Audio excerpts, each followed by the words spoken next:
Well, good morning. Welcome to Freedom's Pep Rally. Thank you, Mike. Have a great weekend, my friend. And good morning to you. Welcome into the rally. The rally.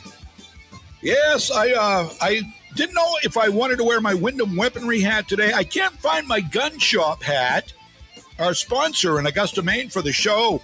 I can't find it. It's a beautiful hat, says the gun shop on it. It's maroon. I don't know what happened to it. I've looked everywhere.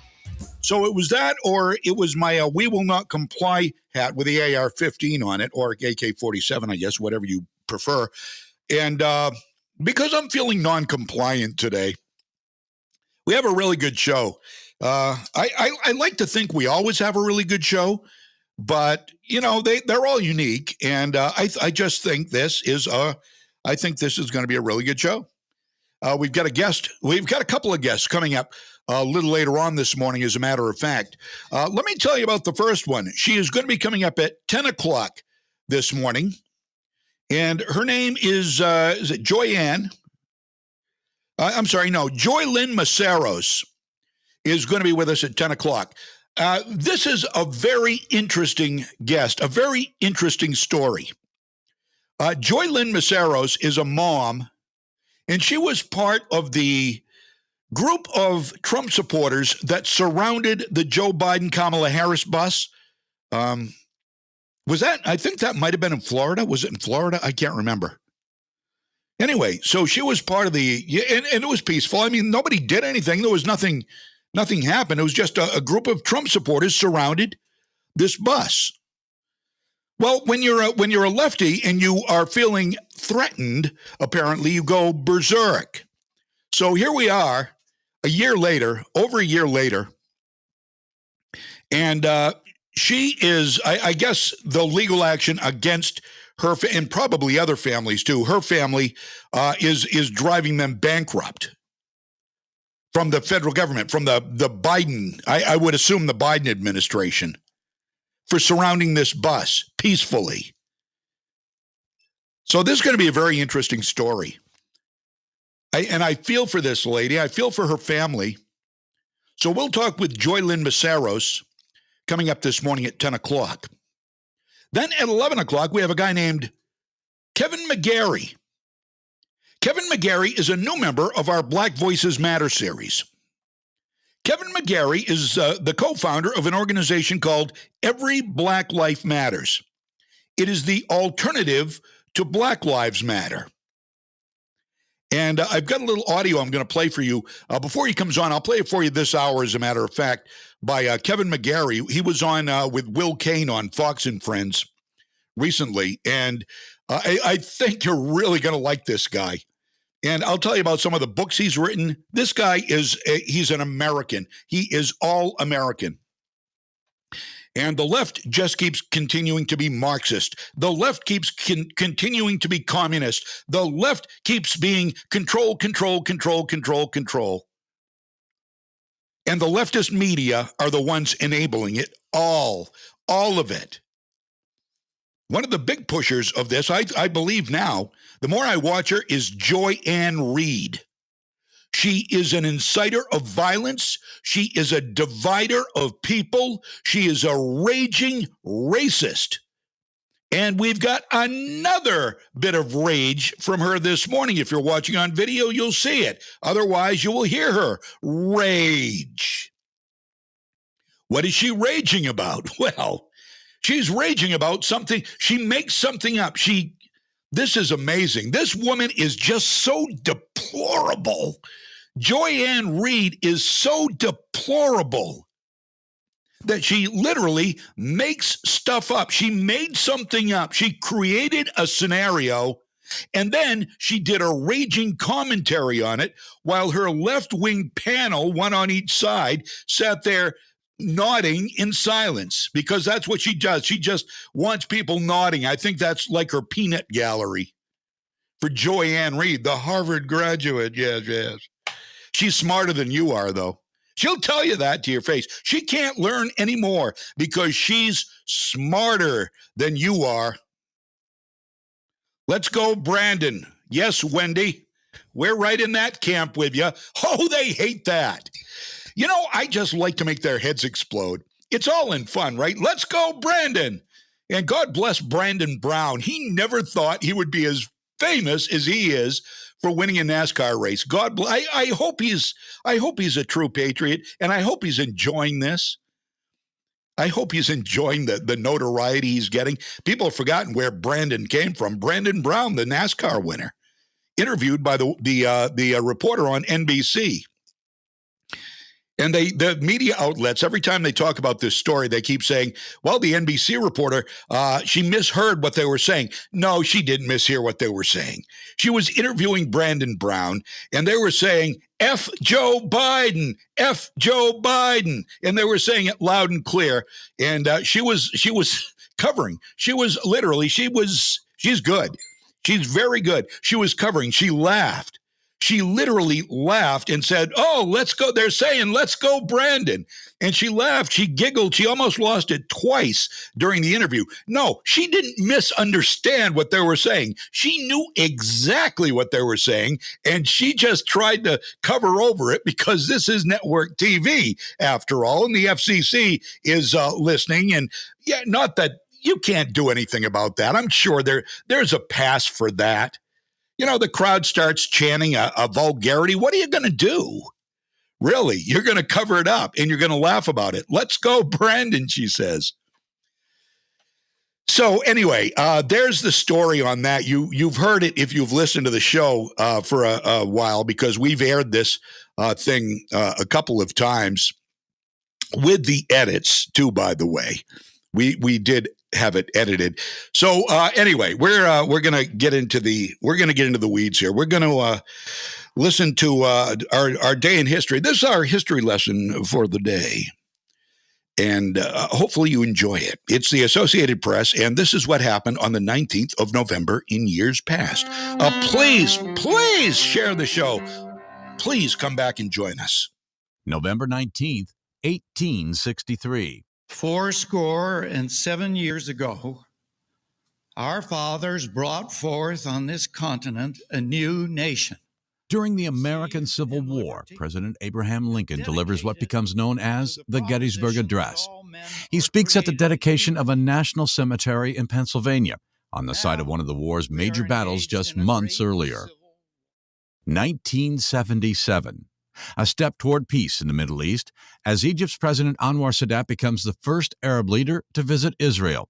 2 years later, Israel and Egypt sign a peace treaty months after President Jimmy Carter helps broker the Camp David Accords in the United States. 1959. This is the Edsel, unlike any other car you've ever seen. Ford halts production of the unpopular Edsel after the model's massive flop with America's car shopping public. 1905.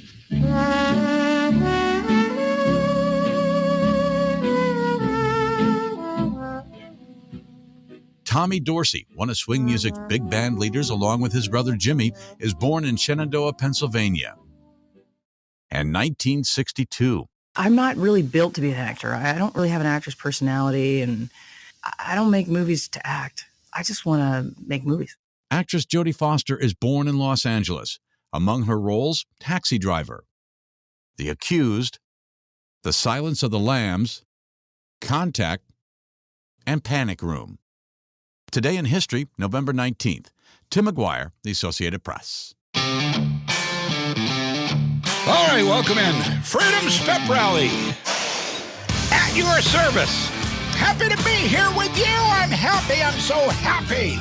It's Friday. Oh, sorry, didn't mean to get in your face like that if you're watching on video. My name's John James. We're brought to you by the Gun Shop on Coney Circle in Augusta. Video brought to you by Moody's Collision Centers. All over Maine. We're on Rumble. We're on YouTube. We're on Facebook. We're on Twitch. We're on Twitter. We're on VK.com. We're on CloudHub. We're on Getter video. And we're on audio. We're at 1160 a.m., of course. We are also on our webpage, legacy1160.com. Just click on Listen Live, brought to you by the Harry J. Smith Company on Sanger Avenue in Waterville. And we are on an app. Go to the Google Play Store or the Apple Store and download our free app. It's brought to you by Hardy Wolf and Downing, Maine's injury lawyers, 1-800-INJURED, or you can go to hardywolf.com. There, welcome. Welcome in. Please share. Congratulations. 2 years ago today. Happy birthday to your little boy, Casey. That's wonderful. 2 years old today. Kids are so great, aren't they? I never wanted kids. When we first got married, I didn't want kids. I was selfish. I was. I'm not going to lie to you. I was so. Now I got two great kids. They're adults. I've got 5 grandkids. One of them's coming over today to spend the night. He's the 3-year-old, Max. So I'm very excited about that. Kids are the absolute best. They change your life, and you don't realize it. You go through a lot of hard and troubling situations, but I believe it makes you a better person, and it light of your life, absolutely, Casey. And it is it's amazing what they do. Shelley, good morning. My friend Shelley G is in there. Carol's in there. We got Derica joining us. Donna, welcome. I guess you were in Facebook jail again? I was reading you were in Facebook jail more than you're out. Wendy is here. We've got David checking in. Thank you to Angela's checking in. Thank you to everybody for checking in. And those who haven't checked in, that's fine. Just thank you for being there. And again, please share. And everybody listening on audio, you're, of course, welcome too. Tina, good morning to you. And here we go. Here we go. Let's start right out talking about our 11 o'clock guest. I want you to hear who he is early, so you'll make sure you're here for him. I put a picture of him with, actually, I think it's a picture of his appearance on Fox News with Will Kane. So he is going to be the newest member of our Black Voices Matter series. And during a break, I'm going to see if we can get him to come in on video. If not, we'll have him on the phone. I prefer doing video whenever we can. I have for a while. So we'll see if we can get him on the video. And again, if we can't, that's fine. We'll have him on the phone. But his name is Kevin McGarry. He's the co-founder of Every Black Life Matters. He's also, listen to these books, listen to these titles. He's the author of The War on Women, From the Root to the Fruit. Which side are you on? He's the author of Justly Justice, Social Justice, Racial Justice, Human Rights, Done. It's all done.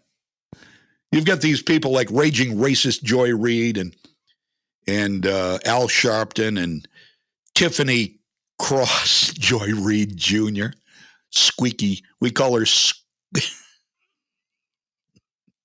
Squeaky Cross.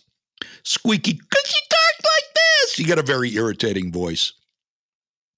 But shit, all three of those folks are raging racists, unlike Kevin McGarry. So here's Kevin McGarry on Fox and Friends with Will Cain recently. And he was asked, so what differentiates every Black Life Matters from BLM, Black Lives Matter? Yeah, well, but if you think about it, before any Black lives can matter, every single Black life would have to matter specifically. So our response to Black Lives Matter is merely because Black Lives Matter indicated that they were really fundamentally interested in police brutality, and more importantly, just white on Black citizen police brutality. We think that that's a little bit too narrow for to really have an impact on the Black community. The Black community has a lot of areas of very specific plight, and we are going to do something about the various areas of plight. For us, that means protecting Black life in the womb. That means protecting and helping and supporting early childhood development. That means standing with families who have to endure the immediate loss and grief of their children who are hit by stray bullets during the summer months. Right. That means standing up for school choice programs so Blacks can have a level playing field in the realm of education. Great American right there. Kevin McGarry, a new member of our Black Voices Matter series here at 11 o'clock. That's from the Fox and Friends with Will Cain. I believe that was a Sunday morning. Beth, welcome to the show. Thank you for being here. Linda, welcome. Thank you for checking in. Appreciate that. I really do. And if I miss you, don't mind me. We get a lot of comments from a bunch of different platforms, all consolidated in one string here. One what do they call it? A thread string. String works. Whatever floats your boat. I'm a wordsmith. I can make things up as we go. That's one of the things that I've allowed myself. I've allowed myself the title of wordsmith. And I'm very anal about show prep. So I've got to make sure all my what I'm doing right now is highlighting a story that I hadn't highlighted before with colors. Maybe I'll show you sometime if I can spin a camera around. Not that you care, but I'll gladly show you the inside workings here. Not that you don't see quite a bit surrounding me. It's 9:18 now on Legacy 1160 WSKW. I welcome anybody who wants to comment. Doesn't matter what side of the aisle you're on. And I've also welcomed people if you want to DM me or if you want to email me at freedomspeprally@gmail.com and request some airtime. I'm not opposed to that. I'm not going to guarantee there will be airtime for you. I don't care if you have an opposing view. I just want to make sure you're legit and you aren't going to be swearing on my radio airwaves here. That's all. And, if we can get that squared away, then I am all out having different voices, different views on the air. And I will not guarantee you that people aren't going to jump all over you because this show is a conservative show. So you're probably going to get a lot of pushback with any appearance you do, but just expect that. And I will let you say what you want to say, again, so long as you aren't impolite and don't swear on the airwaves. Then we'll be absolutely fine. All right. So, and I will call you. I like to, we did the call-in thing. I did the call-in thing at the radio station. For one thing, I don't have the listener line, the radio station listener line, which on Mike's show is 622 WSKW. But I do not have that here. And I would rather call out anyway than have calls come in, because without a delay, you're doing it without a net. And I get too many F-bombs dropped on me by taking cold calls on the air. Okay, I'm past that. I'm well past that. I'm fine doing the show all by myself. I love to have guests. I love to have people give me input. I like to read the comments here coming on the live stream, and I want to be in touch with you if you want to be on the air. Good morning, Sean. Thank you for checking in. But I just as soon call out, and that way, if you do something that's a little unsavory, I've got your number. Okay, that means a lot to me. I've got your number. So that's the way we roll here at Freedom's Pep Rally, and it's all well and good. And again, opposing views are welcome. I've said that since I came on the air, and I mean that to this day. Again, coming up, Joylyn Massaros is going to be here at 10 o'clock. She is one of the people who surrounded the Biden-Harris bus when I think it was in Florida. The Trump supporters surrounded the bus, and they were going down the highway. It was not threatening or anything like that. Maybe they considered it threatening because you've got Trump supporters. But let me tell you something that everybody knows on the left and right. The conservatives, for the most part, by and large, are not aggressive. Unlike the left, who will tear down statues, burn buildings, destroy property, loot buildings, unlike those folks, conservatives are not aggressive people. And this was not an aggressive thing. Going down the road, it was Trump supporters surrounding the Biden-Harris bus. And this woman was in one of the cars. I don't know who she was with. I don't know how many other people were cited in this, but she is literally losing all of her money defending herself as the Biden administration, I would assume, or the Justice Department puts their thumbs down on this family at least, and it's costing her beaucoup bucks in legal fees to fight whatever they're trying to get her for. And again, it was non-threatening. There was no violence. There was nothing. There was just a convoy of vehicles surrounding the Biden-Harris bus. So I can't wait to get Joylyn Massaros on the radio with us at 10 o'clock this morning. Well, you may not be surprised to hear that Bill Gates is, of course, he's making money hand over fist because he invested in Moderna, and I don't know, maybe in Pfizer, maybe in Johnson & Johnson as well. The guy's no dummy. There's no question about that. However, did you know he is investing in media? You probably did. You've probably read it. But there is a new report out by The Blaze that Bill Gates has been handing out millions of dollars to the media. And I'm going to tell you who here in just a second. The report explained documents obtained by Alan McLeod at the Mint Press News suggests that Bill Gates, the founder of Microsoft, co-founder of Microsoft, has given hundreds of, and again, this is pocket change for him, not pocket change for news networks, or rather Pravda networks. Remember, we don't have news. There is no journalism. Journalism is dead in this country, and I'm going to show you. I'm going to prove that to you coming up. But this Mint Press says that Bill Gates has given hundreds of millions of dollars to select media outlets around the world.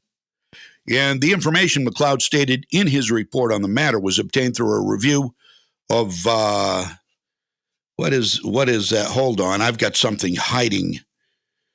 It was obtained through a review of over 30,000 individual grants by the Bill and Melinda Gates Foundation. They've got a website database, apparently. Here are a few of the beneficiaries of the hundreds of millions of dollars. And what is he doing? Well, it's clear. He's buying favor. He's buying progressive. He's a progressive. He's a big climate change guy. He stands to make more billions off climate change, because when you're rich, it doesn't matter if you've got $100,000 or $100 billion. You always want a little bit more, because your goal is not to live life and just enjoy life. Your goal is to control as much as you can. That's the leftist billionaire way. So he's got billions of dollars, many billions of dollars. Second only or third only, whatever. I guess Jeff Bezos surpasses him now, but you just want more. You always want more. So he's bought up. He's the biggest owner of farmland in the country now. What do you suppose he wants to do? Well, it's part of his green agenda, no doubt. He wants to stop farming. He doesn't like people eating meat. He wants people to start eating fake meat, part of his climate change initiative. And with all these, the biggest farmland owner in the country, can you imagine the solar panels that he can place wherever he wants to and make billions off that?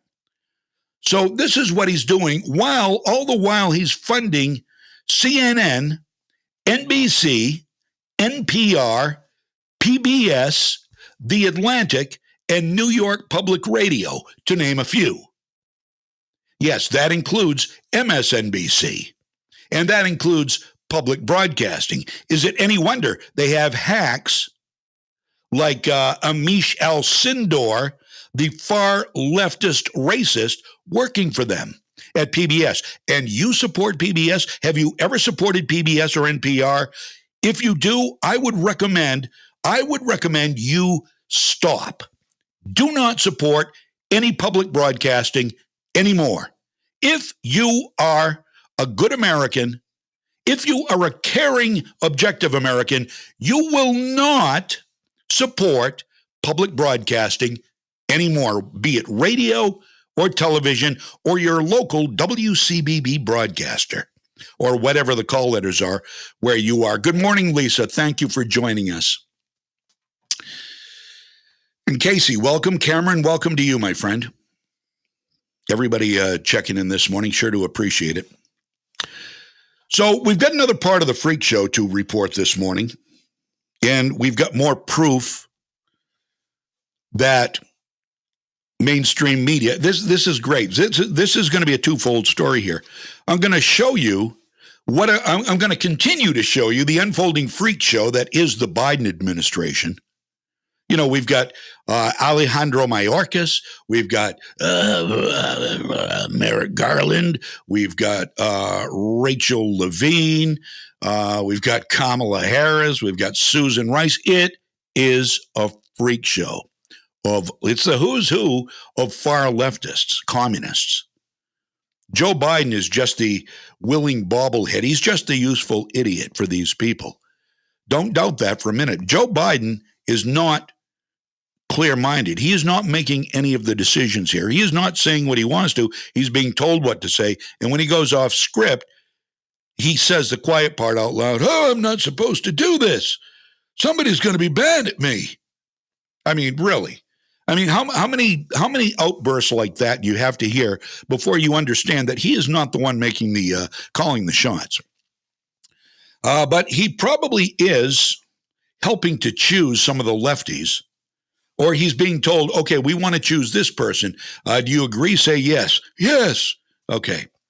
So another part of the freak show, a Kazakh American with a history of controversial comments on the Soviet Union could become the next comptroller of currency here in the United States. And her name is Soleil Omarova. We're going to go with Soleil.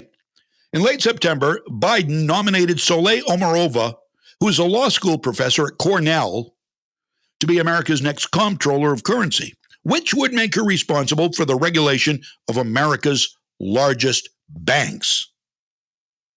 All right, that's pretty important job. By the way, she has a record. She was shoplifting from a TJ Maxx or something like that back in the 90s.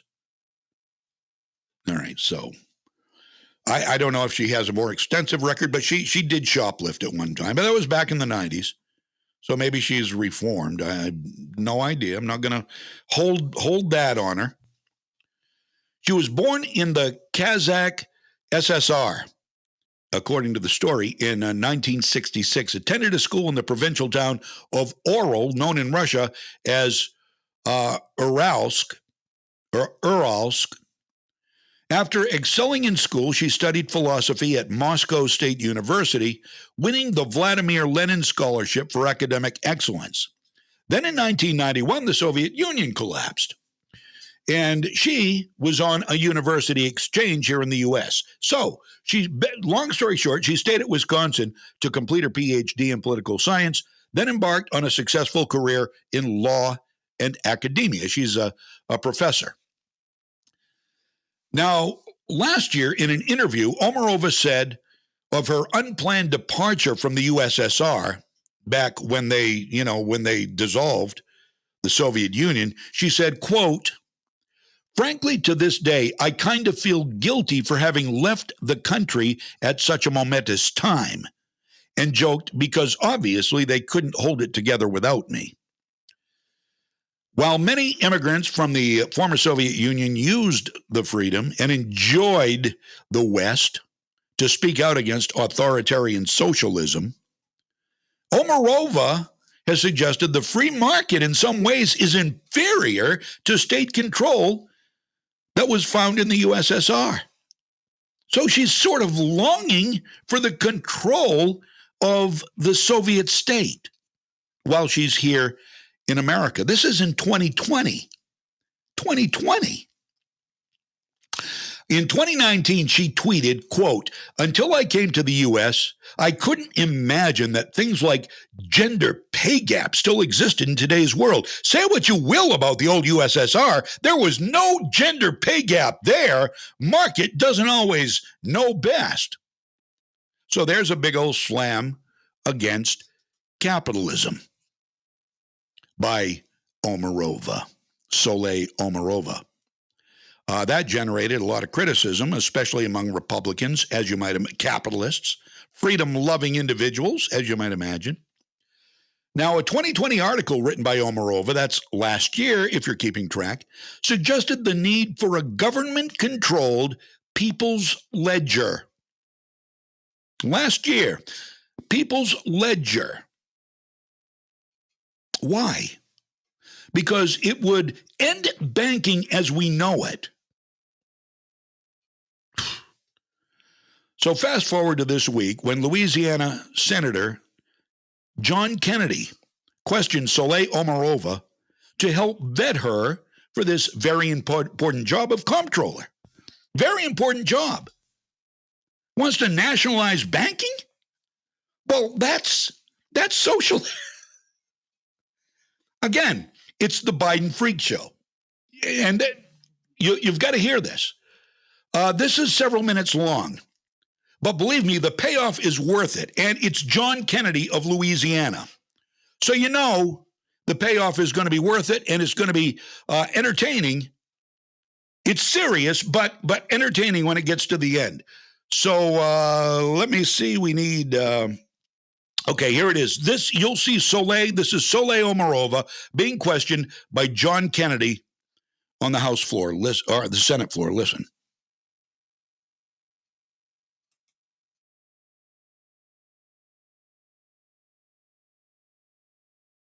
All right, do we not have it here? Well, we should. Huh. Maybe we don't. Hold on. What number is that? Stay with me here. There's just a little. Okay, try that one. Okay, apparently we're having a problem with the audio and video. We're having a problem with the audio and video, and I don't know why that is. All right, so I'm going to take a break here. I'm going to try to figure this out, and I'm going to refresh. I'm going to refresh things here. So we're going to disappear from your screen for a second, but we'll be right back. Please stay with me. I'm John James. This is Freedom's Pep Rally. Legacy 1160 WSKW. If you love to shop, whether it's for yourself or for others, you've got to visit Town Line Antiques. With new items arriving nearly every day, you never know what treasure you may stumble upon. Whether it's vintage signs, sports memorabilia, jewelry, comics, artwork, or classic electronics, you're always sure to find something that tickles your fancy. Plus, there's a lot of great furniture, glassware, and household goods. And their vintage Christmas booth is now fully stocked with many wonderful items. If you're looking for ornaments, lights, stockings, figurines, or any other holiday decor, you've got to stop by to shop this dazzling selection. You'll also find Santas galore with dolls, pictures, ceramics, and more. Or how about a classic Christmas toy, like a teddy bear or a truck? Town Line Antiques is a great place to find that truly one-of-a-kind gift, or treat yourself to a trip through some wonderful memories with a present for yourself. Town Line Antiques, open Tuesday through Sunday from 10 to 5, Route 201, right on the Winslow-Vassalboro Town Line. Need a strong, dependable truck to take on the upcoming winter months? Stop in to save on new Ram trucks at Haight Chrysler Dodge Jeep during Ram Power Days, going on now through the end of September. Haight Chrysler Dodge Jeep, 507 Lakewood Road, Clowes Corner, Madison. I'm CBS 13 meteorologist Dustin Bong. This morning, some clouds early on, but the cold front and the rain are gone. We'll see some partial sunshine through the afternoon. Temperatures mid-40s with a breezy northwest wind. Tonight, clear skies and lows in the 20s. Saturday, beautiful sunshine all day long, temperatures mid-40s. Sunday has a return of more clouds. Thank you very much, Matt. Casey just posted something. The male Casey, did you read this? It's from newsbreak.com. It has to do with the FDA and the release of the Pfizer vaccine data. Some kind of a FOIA lawsuit going on. There is a lot of sleazy stuff happening with these vaccines. And I don't care what your most trusted friends say. There's something sleazy. They are too believing. They are too compliant. They are too not asking questions about any of this. I had a story yesterday from The Blaze. You can go to legacy1160.com/FPR for Freedom's Pep Rally and read the story about a fully vaccinated nursing home center, fully vaccinated elderly home, fully vaccinated. I can't say that enough. And most of them, fully vaccinated, have come down with COVID, and 10 of them have died. Fully vaccinated. They've gotten COVID, they've died from COVID. Fully vaccinated. But it works. And they will not let ivermectin, hydroxychloroquine, monoclonal antibodies, they won't talk about that. In fact, you can't even get it. You cannot even get it. Go ahead, ask your doctor. Can I have a preventative? Can I have ivermectin? Good luck. Good luck. Your big chain stores aren't going to carry it. The money changing hands over this vaccine would probably make your head spin. People are getting rich while the serfs in nursing homes are dying, regardless of whether they got it or not. So you're basically, I think, paying for something you're paying for basically a placebo. Now, I'm not going to argue that the vaccine does not help some people. People are all different. There are just a bunch of people. One of them is a nurse who has not gotten the vaccine, refuses to get the vaccine. Well, so far, we've got the mandate coming up, right? Hasn't gotten COVID, hasn't given COVID, hasn't gotten... People are different. Some people probably don't even need the vaccine. I venture to say a lot of people don't need the vaccine. Again, comorbidities, maybe it helps. But based on this nursing home story, and I can't remember where it was, go to the website, legacy1160.com/FPR, and it's right near the top. Click on it and read it, and you'll read all about this nursing home. It seems like just about 100% of the patients vaccinated, most of them came down with COVID after vaccinated, and 10 of them died of COVID or with COVID. So there is that. But you still got those virtue signaling, mask wearing people wear their masks out walking down the road or driving in their car. So on the other day, had to shake my head and sort of chuckle under my breath.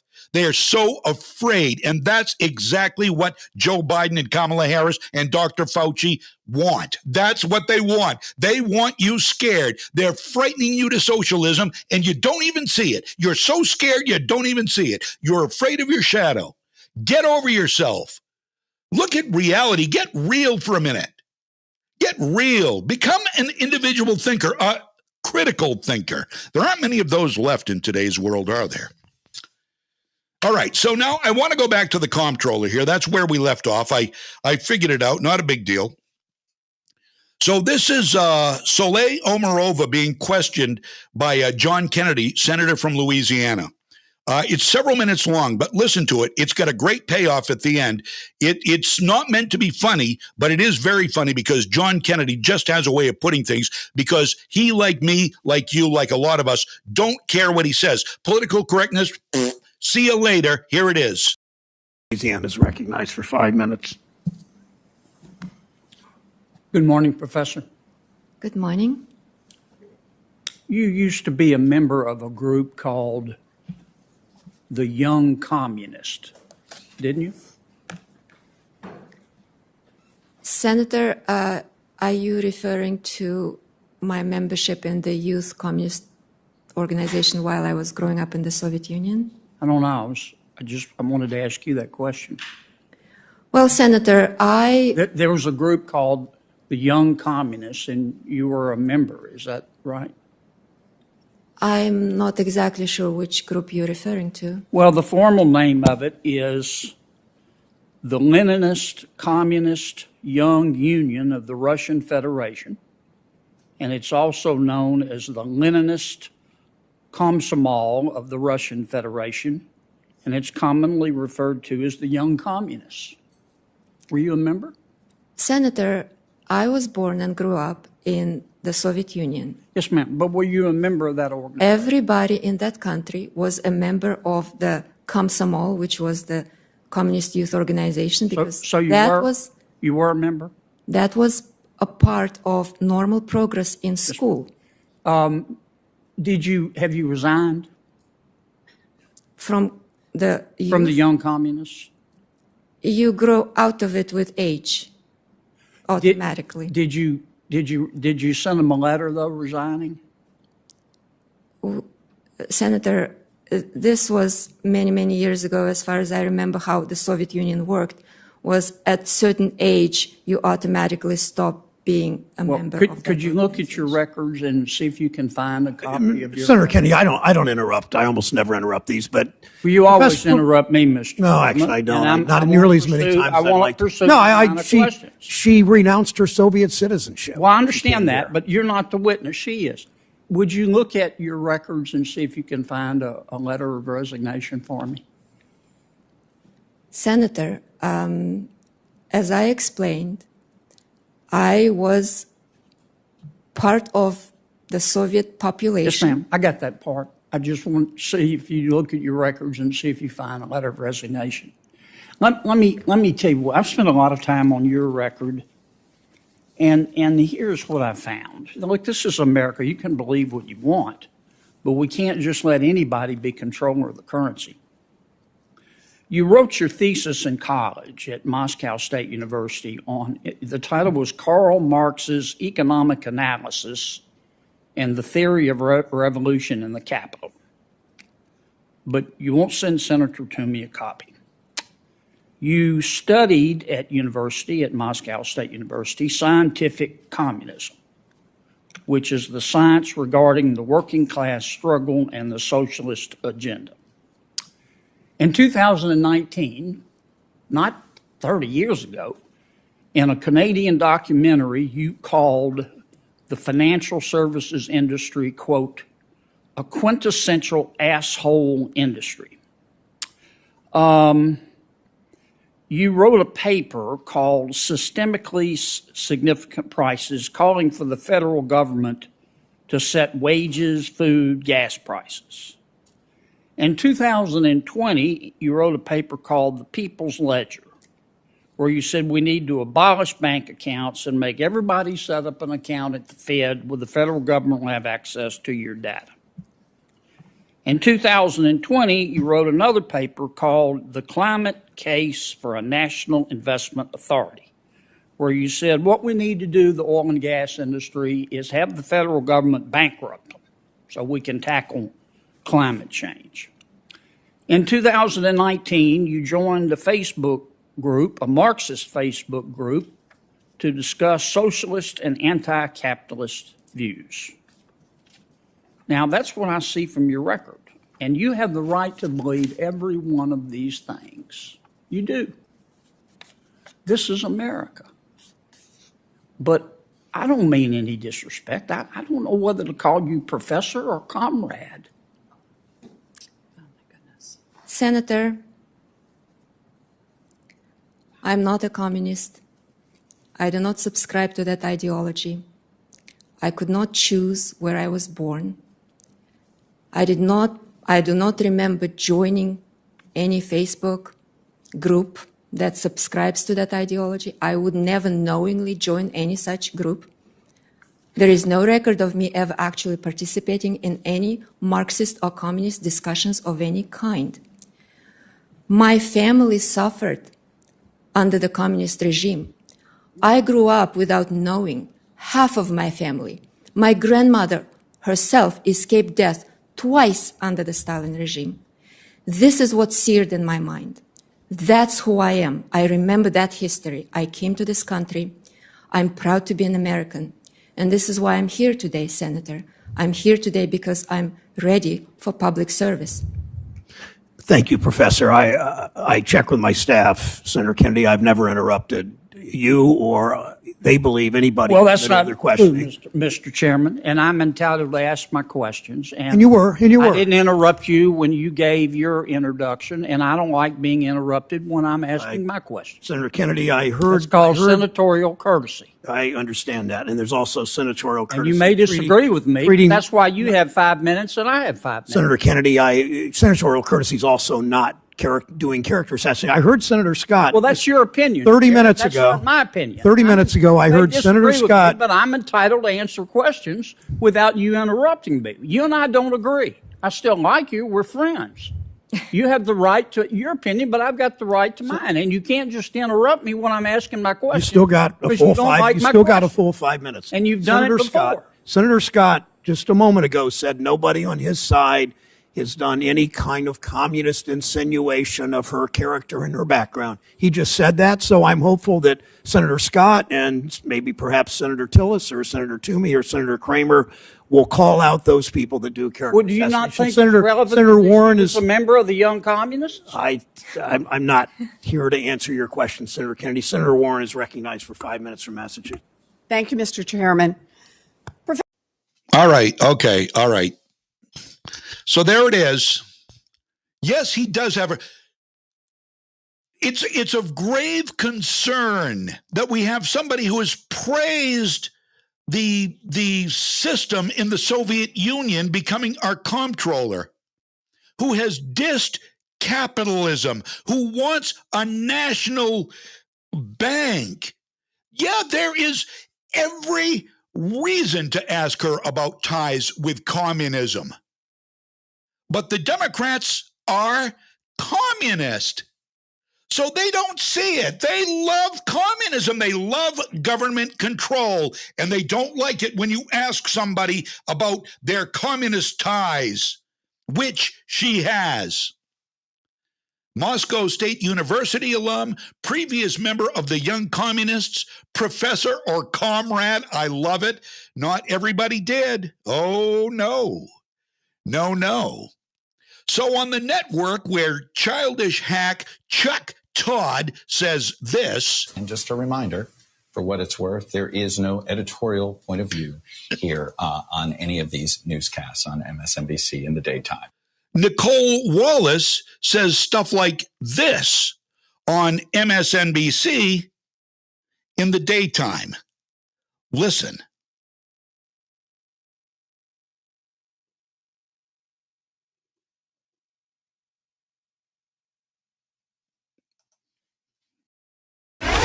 I don't know whether to call you professor or comrade. Rick, I want to choose my words carefully because I'm sure Kennedy will take a victory lap on another channel tonight.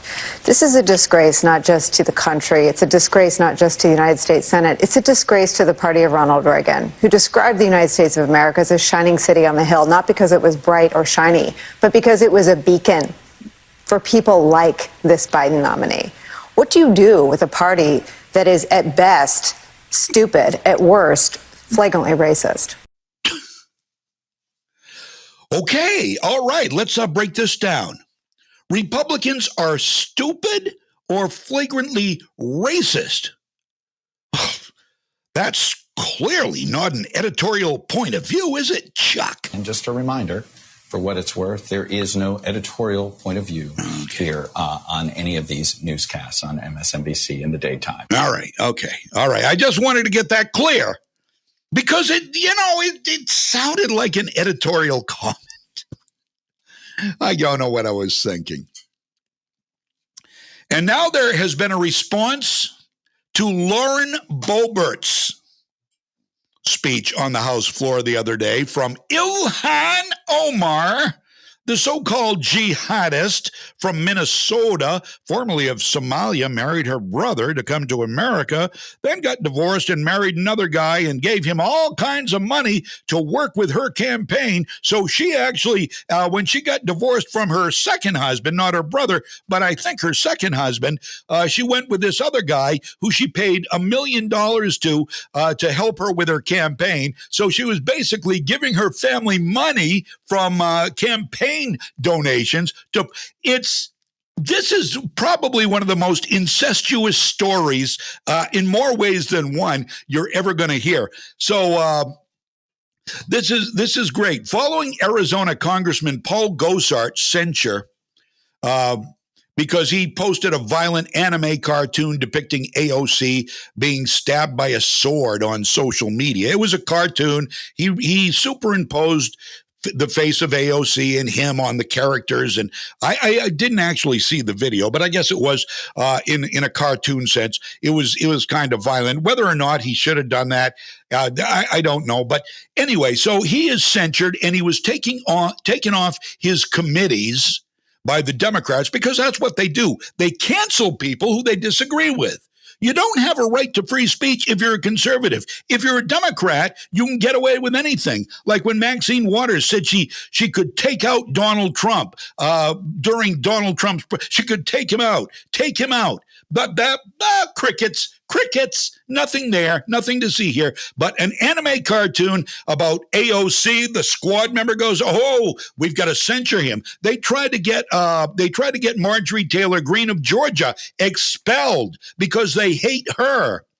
They hate Lauren Boebert because she speaks out. So here's the deal. After Gosart's censure, Lauren Boebert made a speech on the House floor that absolutely triggered Democrats. There has now been a response. But before I tell you what the response is from Omar and Eric Swalwell, here is Lauren Boebert of Rifle, Colorado. She's a freshman congresswoman from Rifle, Colorado. Here is her speech, and this is on the House floor the other day.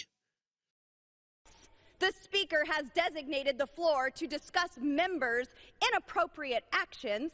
Shall we? The Jihad Squad member from Minnesota has paid her husband, and not her brother husband, the other one, over $1 million in campaign funds. This member is allowed on the Foreign Affairs Committee while praising terrorists. A Democrat chairwoman incited further violence in the streets outside of a courthouse. And then the cherry on top, my colleague and 3-month presidential candidate from California, who is on the Intelligence Committee, slept with Fang Fang, a Chinese spy. Let me say that again. A member of Congress who receives classified briefings was sleeping with the enemy. This is unacceptable, and this would never be. Time's expired. Gentleman from Florida. All right, so there's Lauren Boebert and her speech. And you heard what she said about the brother marrying jihadist. True, it's all true. Well, what do you mean? Well, she married a brother. She married her brother, Ilhan Omar, congresswoman from Minnesota. She did. She gave her husband a lot of money to help her with her campaign. I wish I could get $1 million in campaign donations and pay my wife to help me write signs. That would be awesome, wouldn't it? That's a little incestuous, isn't it? Well, yeah. Don't worry, though. Dianne Feinstein, Nancy Pelosi, they do the same thing. They do the exact same thing with campaign donations. They make their family richer because they don't really care about Americans. The left cares about themselves and their own families. Oh, and yeah, she's a jihadist. She wants to destroy police in America. She called her own police in Minneapolis a cancer. And once we get rid of this cancer, the police, we allow for something beautiful to rise, she said. And she also famously said, on 9/11/2001, some people did something. And after 9/11, CARE was founded, the Center for Islamic American Relations. I think that's the acronym. No, it wasn't. It was actually formed back in the 90s. So the organization that she aligns with, she didn't even know when it was formed.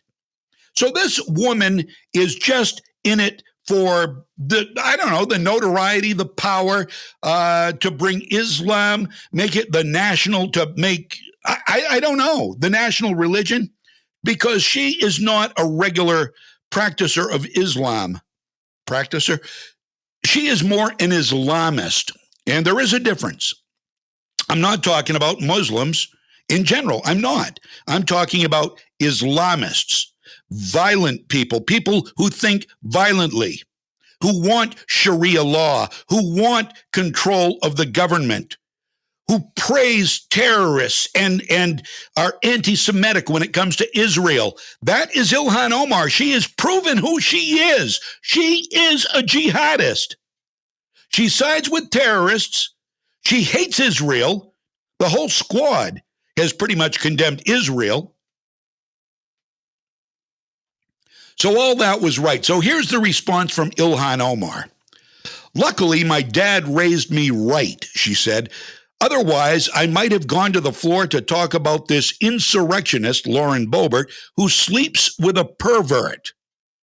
I'm grateful I was raised to be a decent human and not a deprived person who shamefully defecates and defiles the House of Representatives. She says she doesn't defecate and defile the House of Representatives. Her very presence in the room defiles the House of Representatives. Sorry, Ilhan. Lauren Boebert rocks. She's right. She was right on.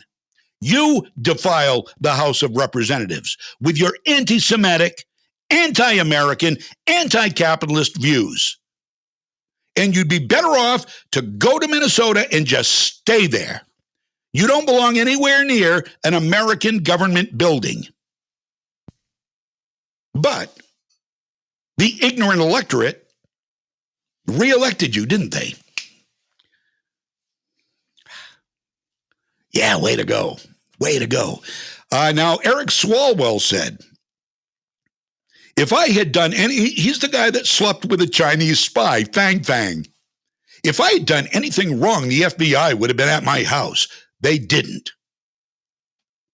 Said they would have raided his house. They didn't. You slept with a Chinese spy. The FBI doesn't go after Democrats. They go after conservative parents who protested school board meetings. That's DOJ 101 in the 21st century, Eric Swalwell. You are a member of the protected class. No, the FBI would not have been at your house. All right, we're running a little late here, so we'll be right back. We've got a guest coming up, and this guest was part of the caravan that surrounded the Biden-Harris bus peacefully, and now she's in peril of losing everything she owns because the Democrats don't like to be challenged. They don't like to be peaceful. We can let them we can let them and their supporters destroy everything in our country, including our precious historic statues, and they walk free, or they get minimal sentences, or they get bailed out by Kamala Harris and George Soros. But if you drive alongside a bus, woo, your life is over. Those are the Democrats. Happy to be associated with them, progressives? Are you happy? Do they make you proud? You're sick. You are sick if they do. We'll be back. I'm John James. This is Freedom's Pep Rally. WSKW, Legacy 1160. If you love to shoot guns or just like to keep those skills up to par, you just need to put some rounds down range. At Economy Guns and Indoor Range at 81 Main Street, Madison, you can. No matter the weather, no matter the day. Beautiful, well-ventilated indoor range downstairs, a gun shop upstairs. One stop does it all. Forgot to bring targets? No worries. They've got those too. And when you go in, make sure you say hi to Rosie. Economy Guns and Indoor Range on Main Street, Madison. Open Monday through Saturday, 10 to 5, Sunday, 10 to 2. Hi, this is Teresa Smith, Assistant Dean of Enrollment at Kennebec Valley Community College. After nearly 30 years at the college, rarely a day goes by that I don't run into someone who tells me they graduated from KVCC or that their son, daughter, wife, or cousin went to KVCC. What a privilege it is for me to work somewhere that has such a positive impact. KVCC offers the training people need to enter high-demand, high-paying jobs while keeping the cost of education low. Whether you want to earn a degree or just need short-term training to learn a new skill, KVCC's got you covered. Our spring semester starts on January 10th, and I would really love it if you were the next person to say to me, hey, don't you work at KVCC? Please check us out online at kvcc.me.edu or call 453-5822. That's 453-KVCC. What's important here at Moody's is we have a lot of opportunity for upward mobility. Moody's definitely helped me through. They sent me to school. I got my degree in business. I had the demeanor and I had the willpower and the want. Our trade is constantly changing and there's always new challenges that arise. I definitely feel like an owner. It's very exciting. When you like what you do, you like your job, you like the people you work with, what else could you ask for?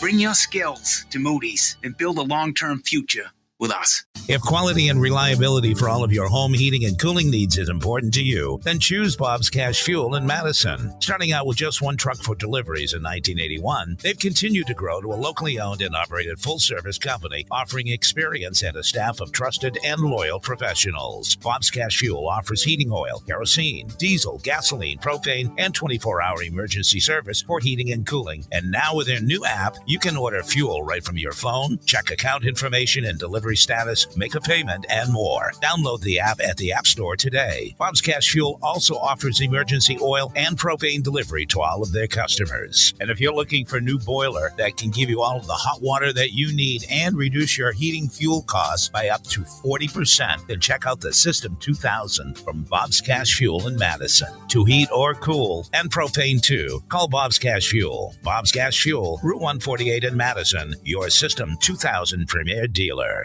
I'm CBS 13 meteorologist Dustin Bonk. This morning, some clouds early on, but the cold front and the rain are gone. We'll see some partial sunshine through the afternoon. Temperatures mid-40s with a breezy northwest wind. Tonight, clear skies and lows in the 20s. Saturday, beautiful sunshine all day long. Temperatures mid-40s. Sunday has a return of more clouds. From the Home Auto Group Studios, Farmington Ford and Franklin Chrysler in Farmington. This is WSKW, Skowhegan, Augusta, Waterville, Legacy 1160. ABC News, I'm Em Nguyen. The House voting on the sweeping expansion of social and environmental programs known as Build Back Better, House Speaker Nancy Pelosi. If you are a parent, a senior, a child, a worker, if you are an American, this bill's for you. The vote was pushed this morning after Minority Leader Kevin McCarthy spoke for a record 8 hours and 32 minutes overnight, criticizing the bill that faces an uncertain road in the Senate. Pfizer and Moderna both say they have gotten the green light from regulators on vaccine boosters for all adults. An FDA advisory panel is meeting on that topic this afternoon. The CDC would give a final sign-off. President Biden, one day before his 79th birthday, is undergoing what the White House says is a routine physical exam at Walter Reed Medical Center. It's the fourth day of jury deliberations in the Wisconsin trial of Kyle Rittenhouse, charged with killing 2 people and injuring a third during protests in 2020. This is ABC News. Both sides have rested in the trial of 3 white men charged with the death of a black unarmed jogger, Ahmaud Arbery, last winter. Travis McMichael, who fired the gunshot, taking the witness stand for a final day Thursday.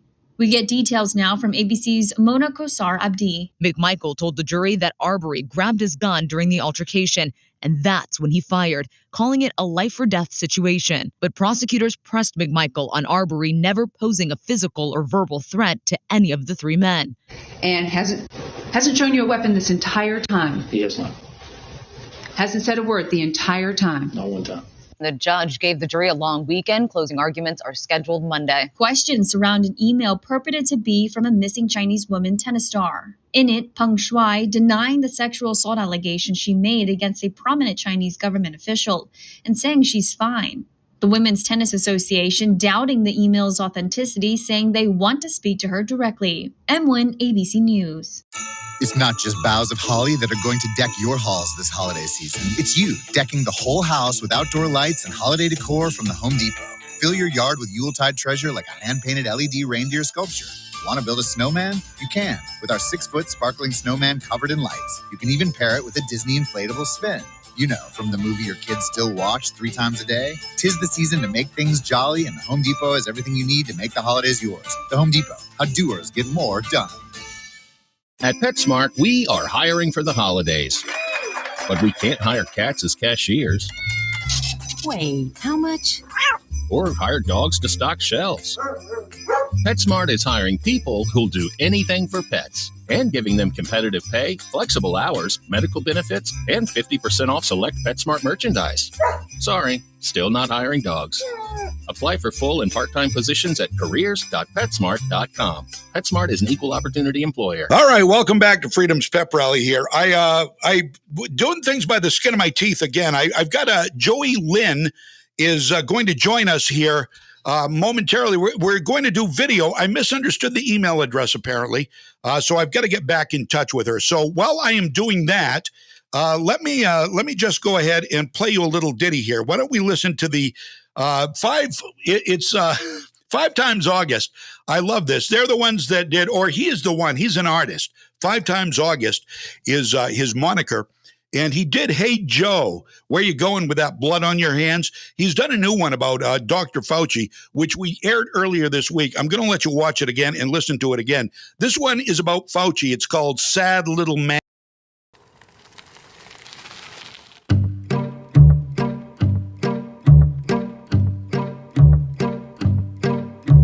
Sad little man sitting deep in a lie. He's dead in his soul, but he'll keep you alive. Do what he says, not what he do, 'cause the truth is for him and the lie is for you. Sad little man, but he's treated like a god, as the faithless pray to a fake and a fraud. Worship the man, pledge to his word. 1 shot, 2 shot, now you get a 3rd. Sad little man, you better run now while you know you can. Sad little man, you don't fool me, you sad little man. Sad little man, gonna trap you like a dog, put your head in a net while they eat you raw. Don't ask why, just comply, 'cause fear is the drug that the doc prescribe. Sad little man, you can watch him on the news, preaching to his choir while they learn the rules. Some feel safe and some feel healed, but they'll all hold his hand as he makes the kill. Sad little man, you better run now while you know you can. Sad little man, you don't fool me, you sad little man.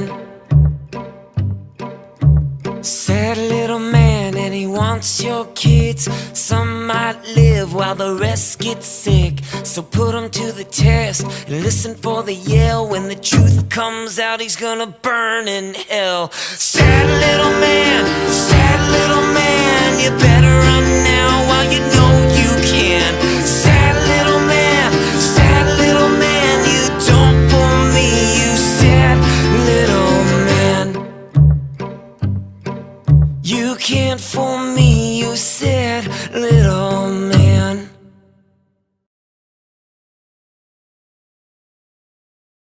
And oh boy, you know, when things happen, they happen. I misunderstood the phone number. And now I'm getting calls on cell phones. This is okay. All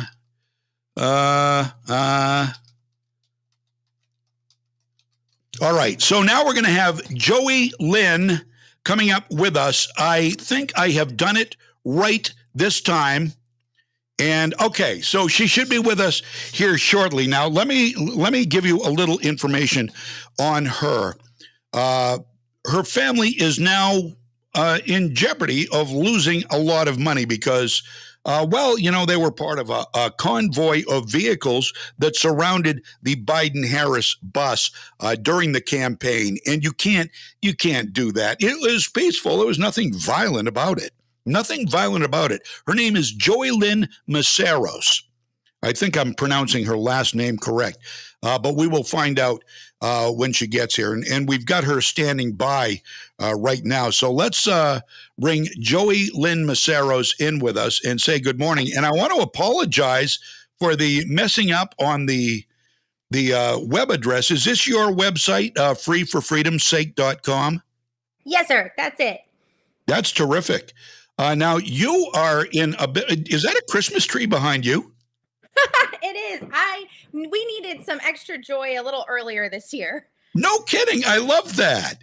That's fantastic. Well, happy Thanksgiving. Merry Christmas to you. I was. I've got to tell you a real quick story. I was watching one of our local news channels last night, Channel 6, News Center, Maine. And so they were doing this big story about the city of Portland, the woke city of Portland. They just got this beautiful new holiday tree. And I'm thinking, what? No. It's what? No, come on, woke center, Maine. Just say Christmas tree. Try it with me now, Christmas tree. If you want to celebrate the holidays we celebrate, these are the holidays we celebrate. You don't just make your own up. If you want to, then do a totally different one. Right, absolutely. Now, I believe it or not, and people, this will make sense to you too. I think, Joey Lynn. I am all on board. People want to say happy holidays to me now or even before Christmas. That's fine because. We do have holidays. We have Thanksgiving. We have Christmas. We have New Year. So it is the holidays. There's nothing really essentially wrong with that. But when you take a symbol of Christmas and call it the holiday tree, somebody asked me last night, what other holiday do we celebrate with a tree? And the only one I could think of is Arbor Day. So I put that. And so I got a touche back on that. Anyway, so we're here to talk about what is going on in your life. And this has been somewhat of a struggle, Joey Lynn. And this is Maceros. Did I say that right? Maceros? Yeah. Yes, sir. Thank you. Well, terrific. Maceros. Yeah, you got it. All right. Last year, I guess, during the campaign, was it? It was during early election. Yes, sir. And what state? Was this Florida? It was Texas, the great state of Texas. The great state of Texas. God bless Texas with the, Greg Abbott and the newly minted abortion law. I love that, or anti-abortion law, I should say. So yes. Hopefully, and where I've got you on the phone, and you live in Texas? I do, New Braunfels, Texas. It's a small German town. Terrific. Nice. So I've got to ask you, will you be voting? Well, it's none of my business. Are you hoping Alan West becomes the next governor there? Alan West has my vote. Yes, sir. Good. Okay. I was just wondering. That was kind of rude to ask, how are you voting? So I thought I'd frame it, same question, but framed a little bit more politely. Yes, sir.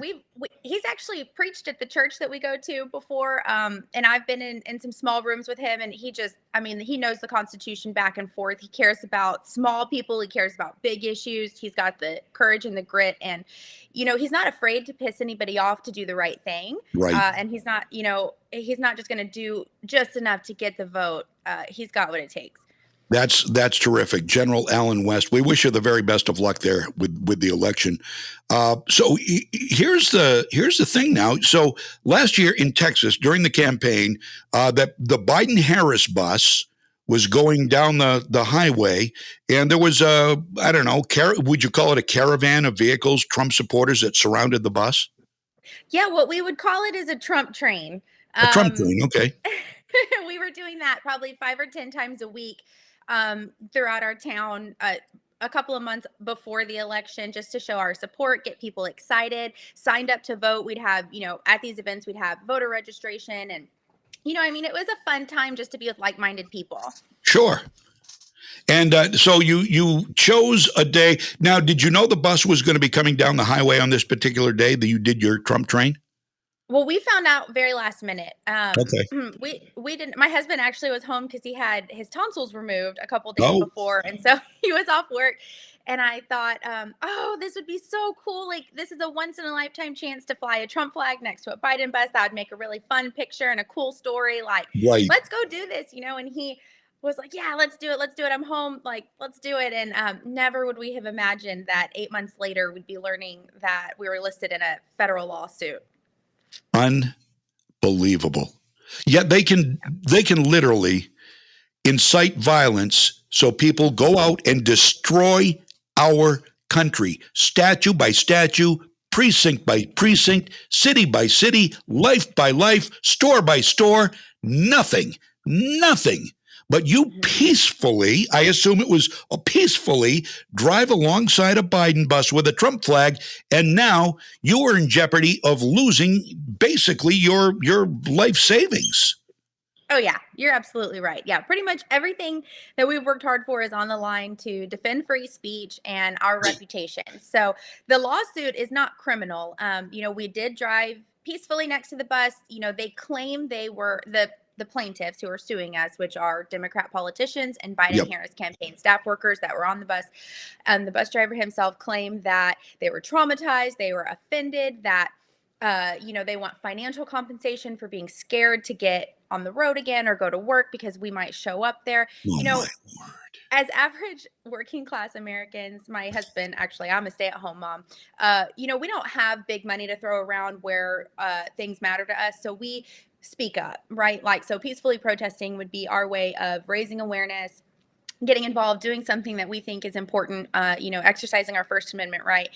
And to be sued under the Ku Klux Klan law of 1871, which has put it in federal court because that's a civil rights law violation that they're alleging, is shocking. It's startling. It's terrifying. They're weaponizing the judicial system against average Americans. Right. They're claiming that they were intimidated and that we were trying to intimidate voter rights, specifically minority voter rights. But they're intimidating conservatives. They're telling conservatives, if you get together with your friends and you have an opinion, we're going to take everything that you've got. We're going to, they want to chill free speech. And so we've made it our life mission to be even louder. We will not shut up. I mean, our freedoms, our freedom of speech, that is not something we can just hand over. Absolutely not. People have died to establish our freedoms, to defend our freedoms. So if they take every penny we've got, I mean, that's just what's going to have to happen. We'll fight this. This is so true, and more people are seeing it. And you're right about them weaponizing the federal government against private citizens. We have seen it all over the country with Merrick. I'm Merrick Garland. I don't know much, but my name is Merrick. I don't know why my parents named me Merrick. That's a stupid name. So Merrick Garland weaponizes the Department of Justice against parents going to school board meetings, and John Kennedy, the senator from Louisiana, gets excoriated because he dares to ask a former Soviet woman who is in line to be the next comptroller of the United States about her communist ties, and he is scolded for that. What is going on in this country? It seems like, and you've got Eric Swalwell of California, who was literally in bed with Fang Fang, a Chinese spy, our biggest adversary, arguably, and people like you, people like parents are being shut down. We've got to stay loud. Joy Lynn. Yes. I'm sorry, I got you. Joy Lynn. That's right. That was right. You got it right. Joey, it's not Joy, it's Joey Lynn. That's right. Like my dad and my mom's middle names put together. Joey. Oh, cool. Lynn. Oh, cool. Okay. But so anyway, this is what's going on. The free speech is only being stifled for freedom lovers, individuals. Yes. It is. And I caution liberals because right now, so I appreciate you sharing our story because what's happening is conservative media is not picking it up. They're not talking about it. Mainstream media is running rampant with lies, skewing the truth, calling us KKK, bus attackers, saying that we ran the bus off the road, just outright lying, agitating liberals that believe what they hear on the news. Then we have conservatives that don't watch mainstream media, so they don't know what's going on. So we have a bunch of pissed off liberals, a bunch of clueless conservatives, right? And we're trying to get the truth told. And so for these liberals that say like, oh, you deserve to lose everything that you've got. What did you expect would happen when you drove next to that bus? I'm like, here's the thing. We're not fighting to defend free speech for conservatives. It's for everybody. It is a right that everyone is entitled to, so that you can say those horrible, rude things to me because they come for us first. And then you champion that and cheerlead that on. And then it comes for you, and they've taken us down, and nobody strong enough will stand up for you. So, we're fighting for everybody right now. It's critical that Americans continue to speak up and understand that, they do come for the freedom lovers first. We're the ones who are going to defend it. And then, we're the threat. But then they're going to come for everybody's rights. That's where we're headed, into socialism. I mean, our nation was founded because we did not want a tyrannical king or a tyrannical government. And then it's devastating to see what's happening right now. Yeah. Our forefathers are rolling in their graves. Oh yeah, they've got to be. And you are absolutely right. You are defending, and we're all defending the right of anybody to have free speech. You're defending their right to say those awful things to you, and they consider that free speech. Don't shut them down. But if you say nasty things to them, well, that's hate speech, and we're going to come after you for that. It's a one-sided argument, and they're either just too angry or too ignorant, or maybe probably both, to realize that they're fighting a losing battle, that they're going to regret losing our freedoms as much as we do, but they aren't going to realize it until they see it, because all the left stream media has to do is tell them what to believe. Like Ali Velshi of MSNBC, I believe the most dangerous network out there because of people like Ali Velshi and Nicole Wallace and Joy Reid and Al Sharpton and Tiffany Cross. But all they have to do is tell their followers, their sheep, what to believe, and they believe it. Like, this is a mostly peaceful protest, Ali Velshi said, as he stands in front of burning buildings. Okay, well, it sure looks violent, but if Ali says it's peaceful, then it must be peaceful. I believe him. It's ignorance, Joy Lynn. Yeah. Oh, you're right. We see it. We've seen it, right? This is why it was important for us to express our values, because we know where our country was headed, how important it was to keep Donald Trump in office. And then for it to come knocking on our own front door, and then to watch family and friends jump ship because they're believing what they're hearing on mainstream media versus what we're saying as either their friends, their cousins, their nieces, people they've known, their entire lives. They're like, well, on the news it said KKK, like, y'all are racist bigots. Wow. And so, there's no reasoning. I mean, there's no reasoning with them. And so, and to boil free speech down to a race issue is just proof how they are creating division on the matter of race throughout our country, and people eat it up. It's such a taboo topic that if they don't, they feel like they'll be racist. Well, if I don't say that was racist, then I'll be racist. And so they're No, you're right. If you say you're not racist, well, you're racist. They conflate every disagreement with race. It doesn't matter what it is. If you don't like transgender bathrooms, you're racist. What? Everybody they disagree with is a racist. It's almost, if it wasn't so serious, Joey Lynn, it would be laughable. It really would. They are that ignorant. Yeah. They are that drinking of the Kool-Aid. They're like lapping it up like a thirsty dog. It's amazing to me how they can be that ignorant. And and don't you dare to call out their lack of patriotism. Well, they hate America. Patriotism is being proud and loving your country. They are not patriotic people, but they will excoriate you if you say they're not. Yeah. So, what used to be right is now wrong, and vice versa.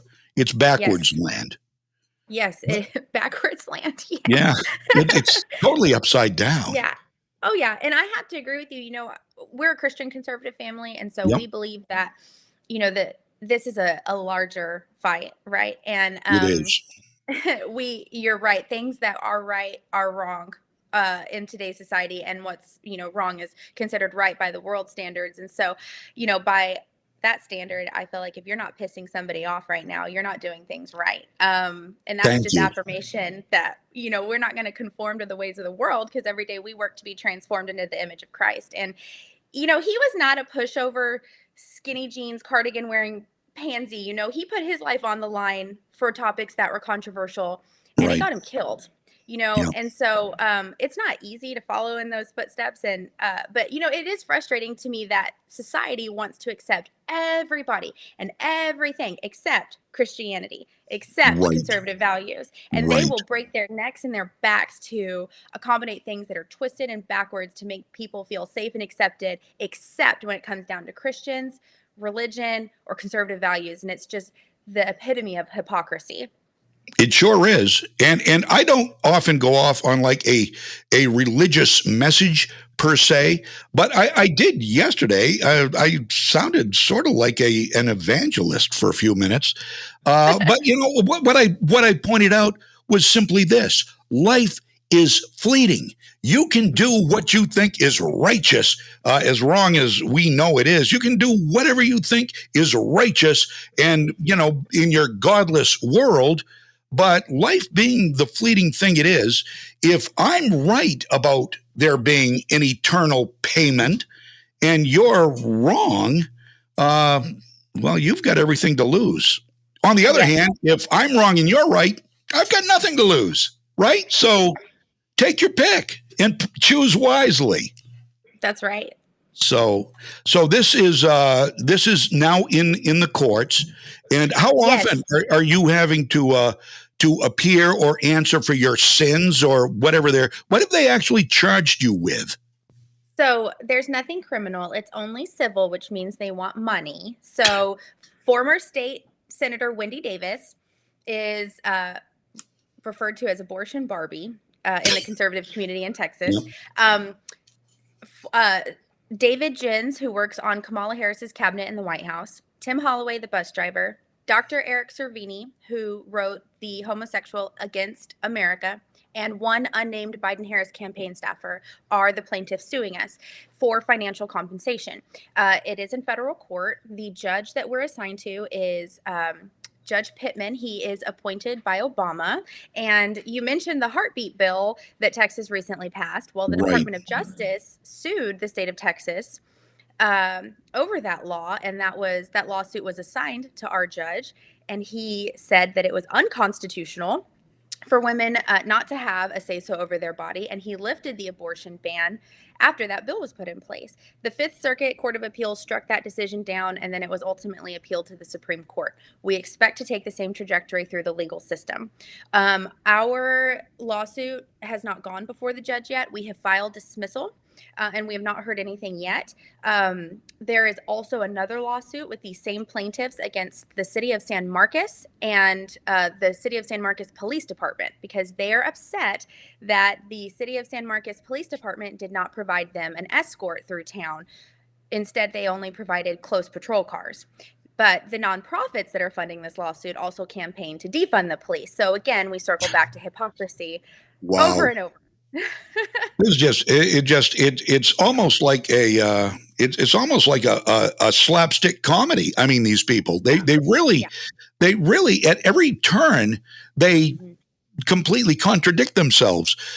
So now if you do get a dismissal, and I pray you do, are you going to be reimbursed for the legal? This can't be cheap to do. And this is Biden's not raising taxes on the middle class, but we'll take every chance we can to sue your pants off if we get a chance.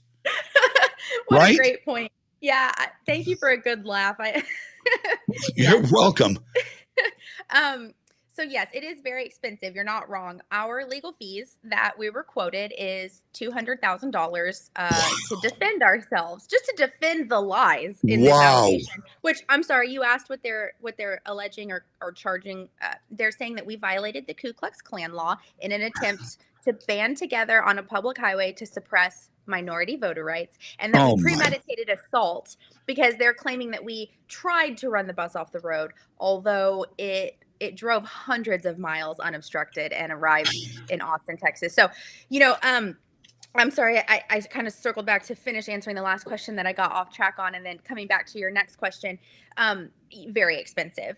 We don't have that kind of money. And there were many lawyers, friends and family that did support us were like, oh, you'll have no problem getting a pro bono attorney that's going to want to help with this. False. They were like, you don't have the money for this, and we can't take you and hope that you can figure it out. Like, there's no way that's going to happen. Plus, this is really hot topic, taboo, controversial. We don't want our names associated with this. And so we finally found an amazing attorney specializing in constitutional rights. He's licensed to work in the federal court, which is important. We needed that. And he's gone before this judge before. So, he's working with us to pay him installments as we fundraise. But it's scary because that's not money that we have. We had to cash out our 401k to file for the dismissal. Wow. Which was, $20,000+ worth of paperwork and attorney time in just a couple of months. And so as we work through the system, we're just trusting God to provide through our fundraiser as we go. And so we created a Give, Send, Go for our fundraiser because we know that GoFundMe has been shutting down Patriot fundraisers, and we just didn't want that happening. Right. And so we set up a fundraiser, and we're so grateful. I noticed somebody in the comments that are popping up on the side said they saw me on TikTok. That's so exciting and also a little embarrassing. I don't really TikTok, but is that right? You should, yeah. Yeah, I don't either. Make a TikTok. Tell your story on TikTok, and all the kids are doing it. Yeah, and I was like, oh, I'm too old for TikTok.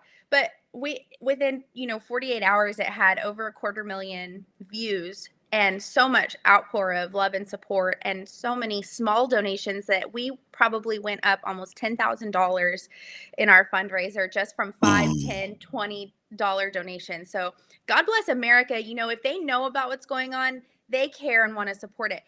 It's just that we've been silenced and we're having a very difficult time sharing the story. So we're very blessed to have, words of encouragement and donations pouring, and we're beginning to really realize how strong our support system is. Now, let me, I'm sorry, I meant to put a caption up for you to this, but we're talking to Joey Lynn Messaris. Is that right? Messaris? Is that the way to say it?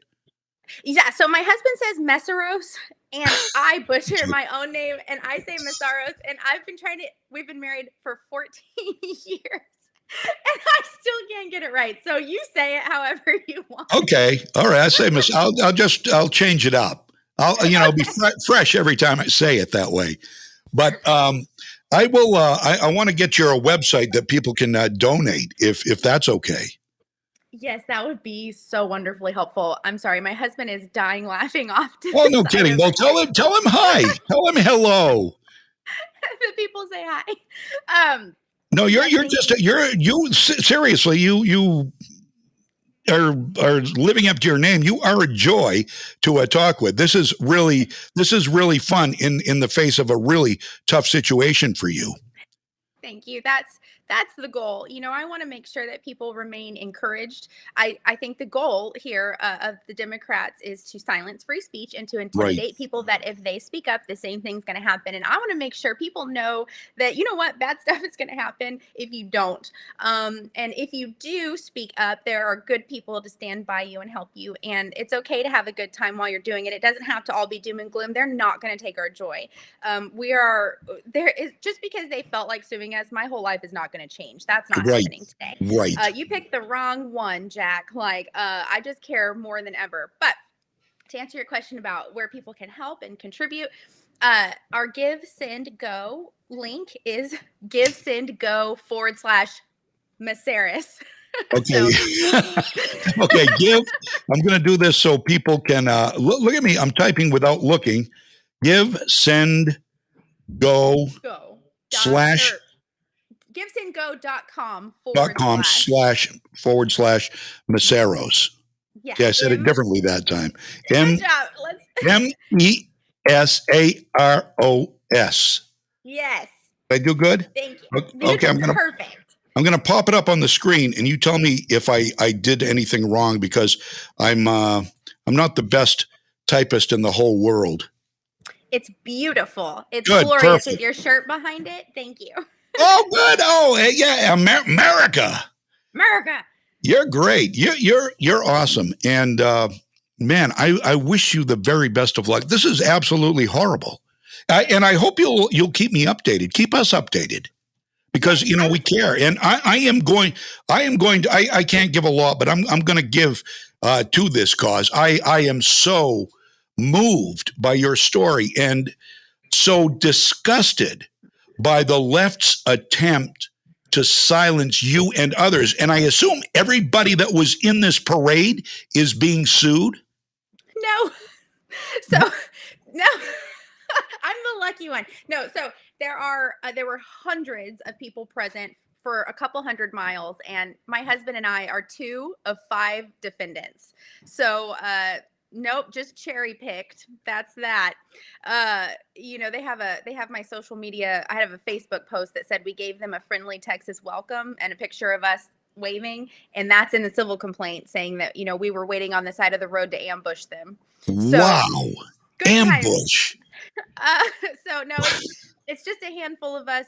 There are a lot of people that were there that are very grateful and fortunate that they didn't get picked. And I wouldn't wish this on any of them.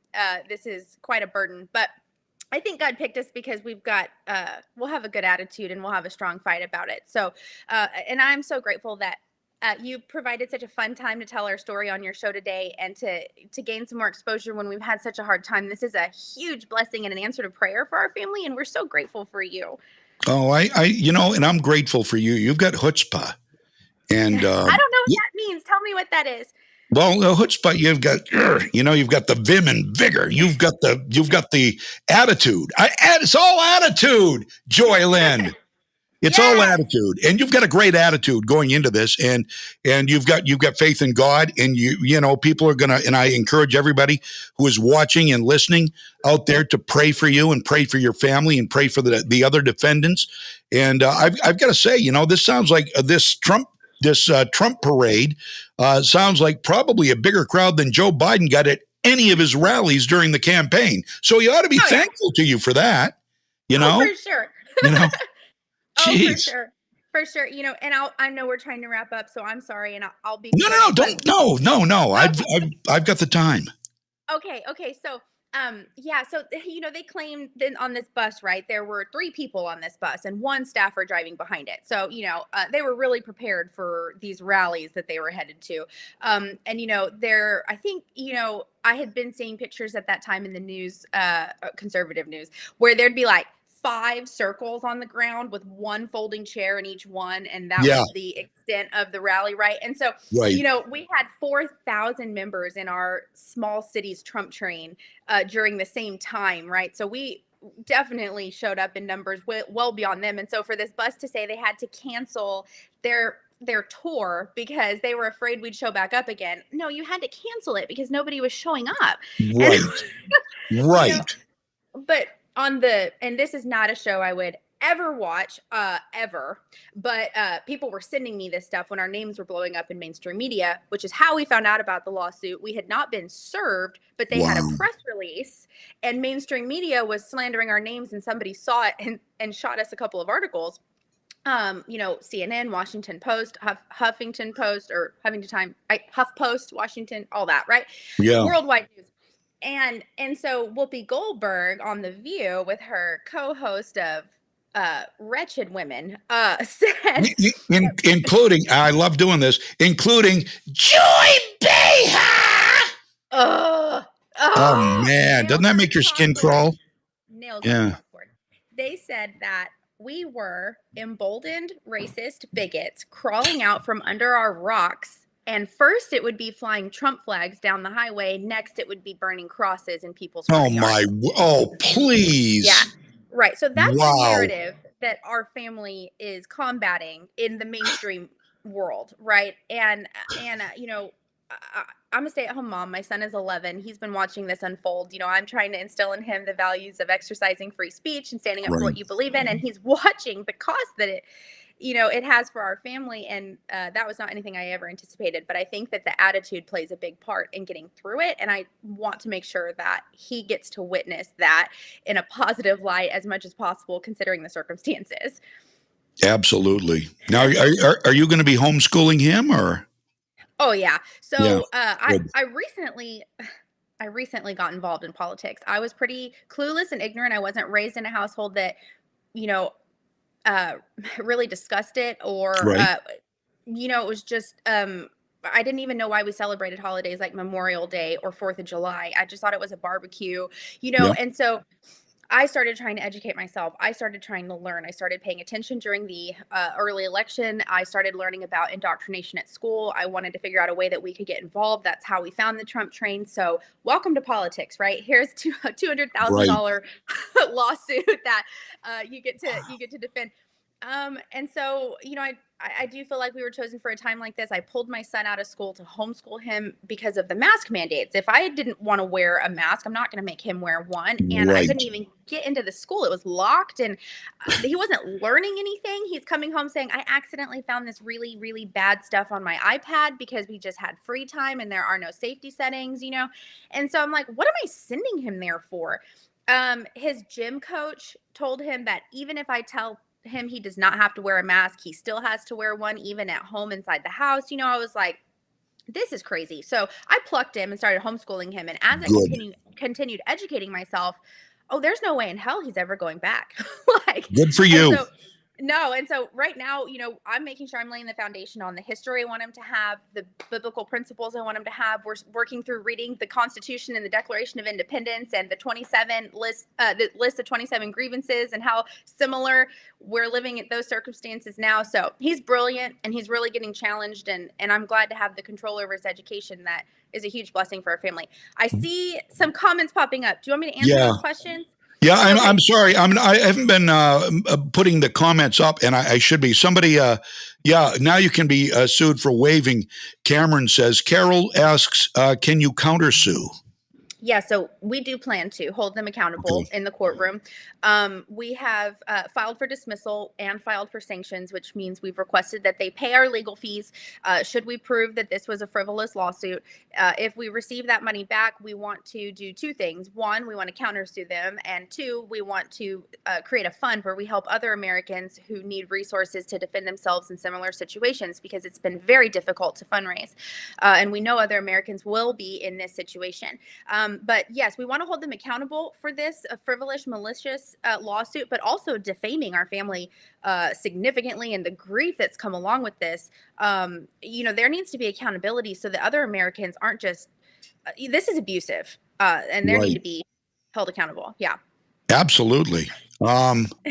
Let's see. What else do we have here? Oh, you look very appealing on the screen. The goal is to sabotage. There you go. Absolutely. No, you're a good face to be talking about this and getting donations. Carol asked, where can we? I'm going to put that back up on the screen right now. That's where we can donate. GiveSendGo.com/Masaros. As a third different way I've pronounced it. That's how I live my life. I like the fluidity in the pronunciation. You can't be right. You can't be wrong. As long as you come somewhere. I couldn't call you Campanello or something like that, but Masaros or Masaris is okay. But you are you're a bright light.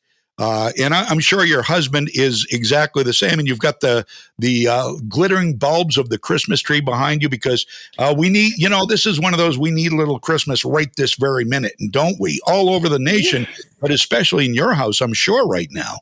Yes, you're exactly right. And people post memes like, can we get through Thanksgiving first, all you crazy people with your Christmas trees? I'm like, I am just doing good to get through the day. And then the Christmas tree brings us some joy. I can be thankful for my Christmas tree during Thanksgiving and for the Christmas season. So Absolutely. Well, people kept their Christmas lights up all last year, just to brighten the spirit during the lockdown. So nothing wrong with that. And plus, it saves you from, if you do outdoor lighting, it saves you from having to take that crap all down. And that's a lot of work. Yeah, we live in a cul-de-sac, so we don't decorate. And I like it. In fact, I moved to a cul-de-sac, so I wouldn't. My wife likes decorations. I didn't want to. I hate decorating the house outside, so we moved to a place where nobody would see them. So, just kidding. But that is true. But you are a bright light, and I wish you the very best of luck in everything. I hope you'll keep in touch. And is there any word on when you think this might be over? Is this going to drag out for like years, as litigation often does? Yeah, so we're prepared for it to drag on for a few years, especially watching what happened with the lawsuit for the heartbeat bill. Yeah. That trajectory through to the Supreme Court, is highly likely for us, and we do expect that to be time consuming. We were thinking maybe before the end of the year we might know if it's going to be dismissed with this judge or if we'll have to go to court, but I don't know. I mean, we're already halfway through November. I'm pretty surprised we haven't heard anything back yet. It gives us time to tell the story and to fundraise. Right. But the other lawsuit against the city of San Marcos and the police department has already started going through the court system. They're in the stage where they do discovery and pull phone records and things like that. So I don't know. I don't know what to expect. We don't have the luxury of just waiting till this is over, getting through this, which is why I was saying earlier, we just kind of have to figure out how to enjoy life and live our life right now while this is going on, because I don't see an end in sight for quite some time. And if we successfully get it dismissed, we know that they're going to appeal it. They have multiple nonprofits funding the lawsuit and almost 20 attorneys. They have the largest law firm in the world. And so they have spared no expense suing this tiny little American family that has one income. So I don't think they're going anywhere anytime soon. I think they're going to bleed us dry just to prove a point. But there you go. That exactly right. Just to prove a point. It's frivolous on its face, but just to prove a point that the government controls you. Yes, and what's kind of concerning as well is that they have not had to prove racial bias to use this law. So they're just saying, we're offended and we're suing you under this law and we want your money and we have to go through this process now. And they don't even have to prove racial bias, which they should, to incite the Ku Klux Klan law. So that essentially is setting the precedence that anyone who has the money that is offended can sue somebody else under this law just because they feel like it. It's a huge problem. Which is another reason why, that accountability with countersuing really needs to be put in place. So yeah, I don't know how long this is going to take. I feel like we've got with Biden in the White House. Yeah, I know. Yeah. Well, 2022 may be somewhat of a game changer. We can only hope and encourage people to get out and vote and hope that, we don't have any hanky panky, but it's very, very sad, very scary, Joylyn. And, You're a great voice, and I encourage everybody who can givesendgo.com/Masaros, Masaros. It's on the screen if you're watching on video, and give a little bit if you can. I'm going to, and this is all about saving the people who are helping us save freedom. People who are afraid to speak out, you're afraid to stand up, they're afraid of losing their jobs or being canceled. Well, this is a way you can help quietly, and it will do a whole lot of good. Yes. And thank you so much. That means the world to us. We were thinking if everybody who saw that TikTok gave $1, we'd already be fully funded on our lawsuit. Yeah. So it's just a little bit from everybody would make a huge difference. So thank you guys. Thank you so much. Thank you, Joylyn, and thank you to your husband for being a support for you there, and congratulations on homeschooling your 11-year-old son. That's fantastic, and God bless you. Thank you. God bless you. We'll stay in touch. Absolutely. Thank you, Joylyn. Bye-bye. Okay. Bye-bye. Joylyn Masaros, and just an amazing story. Isn't that something? the legal fees and the possible loss of your retirement, draining the 401k to defend against something this frivolous, dare I say, stupid? Unbelievable. We'll be back. Coming up at 11 o'clock, remember, we have got a special guest who is the co-founder of Every Black Life Matters. And his name is Kevin McGarry. And he was, we played a piece from Fox and Friends. He was on recently on Fox and Friends Weekend Edition, and he's going to be on with us via the phone coming up at 11 o'clock. Got to take a break here. We'll be right back. I'm John James. This is Freedom's Pep Rally, brought to you by the Gun Shop on Coney Circle in Augusta. Legacy 1160, WSKW.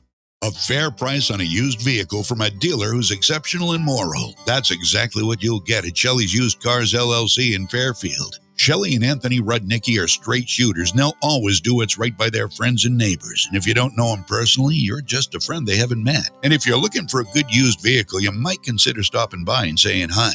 You can pay weekly with reasonable payments, and of course, they always take cash. Since 2013, Shelley's Used Cars, Norridge Walk Road, Fairfield. Like them on Facebook. Caring Hands Home Care LLC has immediate openings statewide. Personal support specialists assist our clients in their homes with their activities of daily life, like assistance with personal care, meal prep, and light housekeeping. Candidates need reliable transportation, a valid driver's license, and current vehicle insurance. Caring Hands prefers PSS with certification and experience. However, we provide training for new hires through orientation, job shadowing, and the PSS course. Call 742-0002 or go to caringhandsme.com.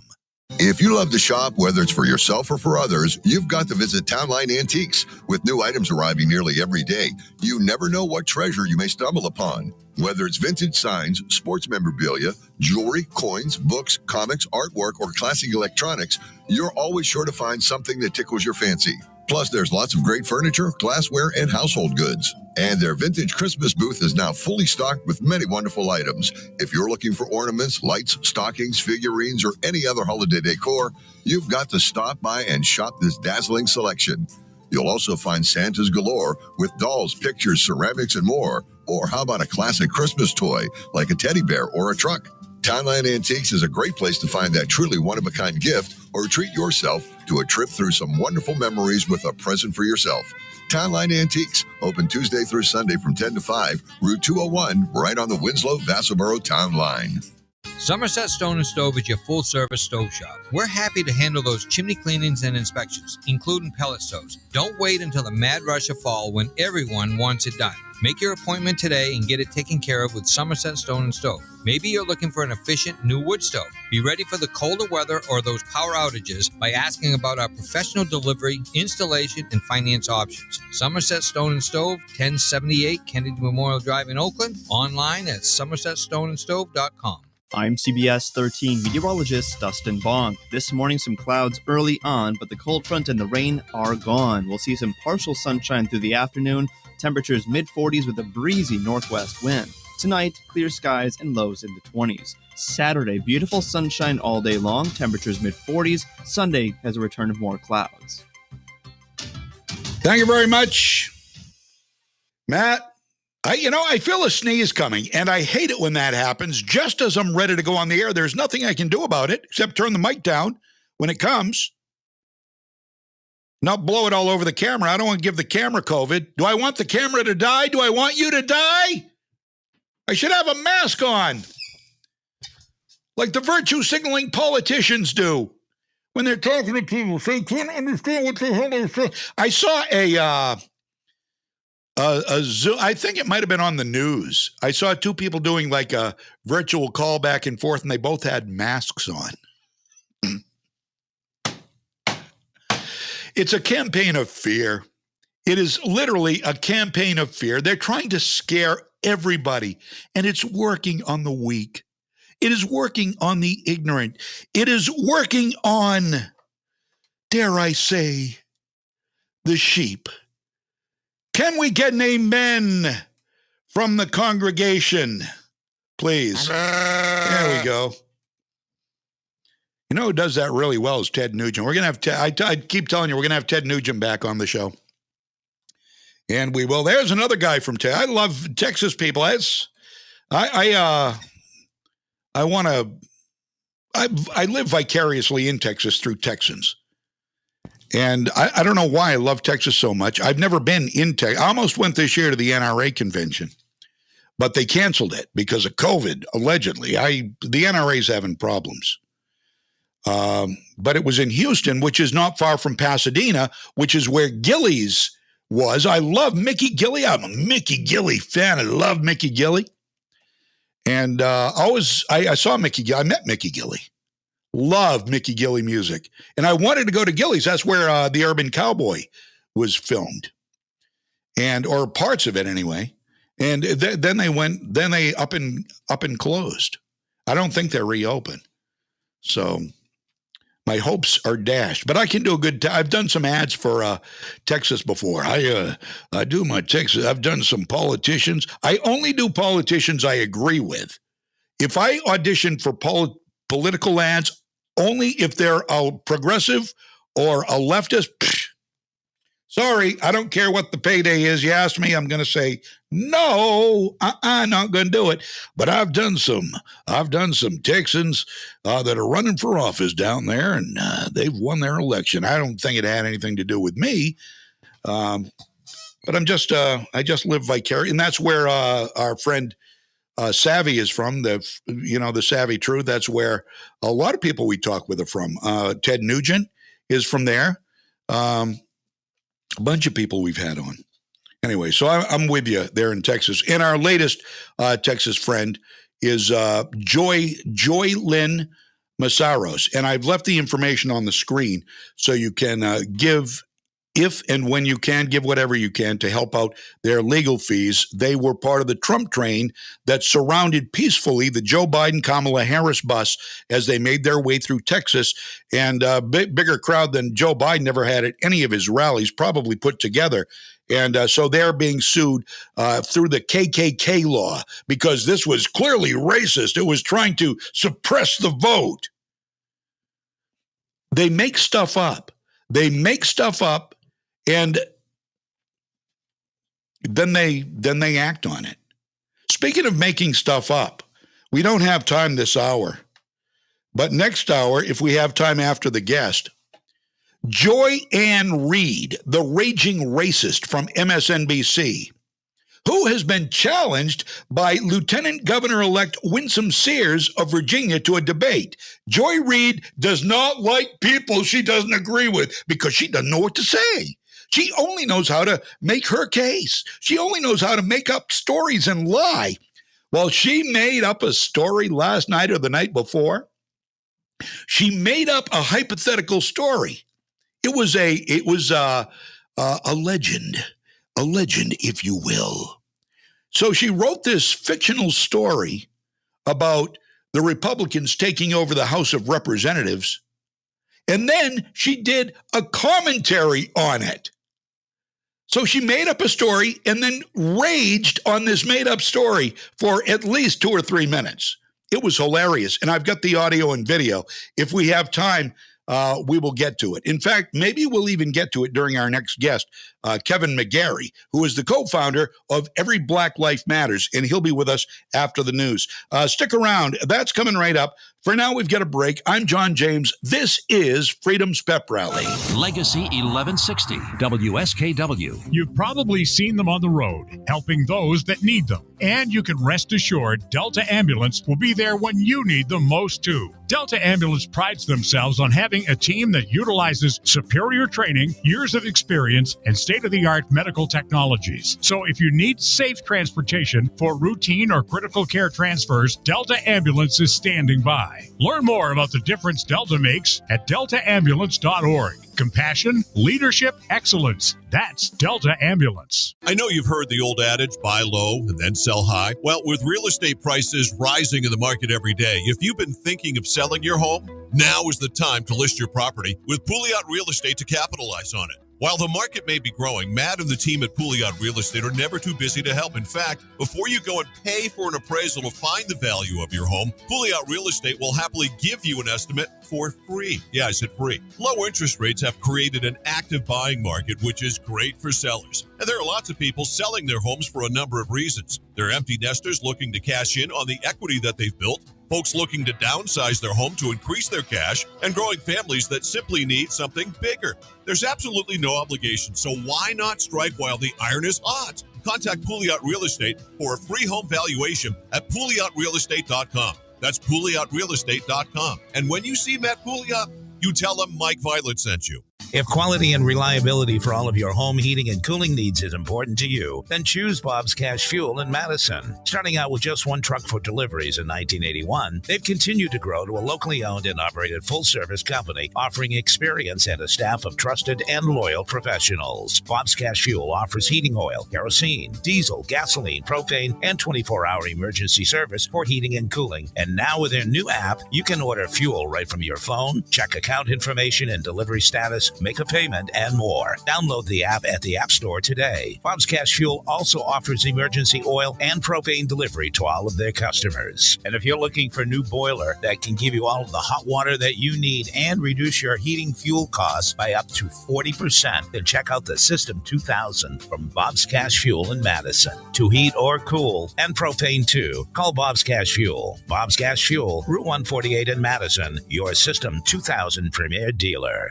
I'm CBS 13 meteorologist Dustin Bonk. This morning, some clouds early on, but the cold front and the rain are gone. We'll see some partial sunshine through the afternoon. Temperatures mid-40s with a breezy northwest wind. Tonight, clear skies and lows in the 20s. Saturday, beautiful sunshine all day long. Temperatures mid-40s. Sunday has a return of more clouds. From the Home Auto Group Studios, Farmington Ford and Franklin Chrysler in Farmington. This is WSKW, Skowhegan, Augusta, Waterville, Legacy 1160. ABC News, I'm Elizabeth Schulze. The House of Representatives has approved a $1.75 trillion expansion of social programs. The yeas are 220. The nays are 213. The Build Back Better bill is passed. House Speaker Nancy Pelosi announcing the vote, which was delayed after Minority Leader Kevin McCarthy spoke for a record 8 hours and 32 minutes, criticizing the proposal. A day before his 79th birthday, President Biden is at Walter Reed Medical Center for a physical exam. The White House says he's transferring power to the vice president for the brief period of time he's under anesthesia while undergoing a colonoscopy.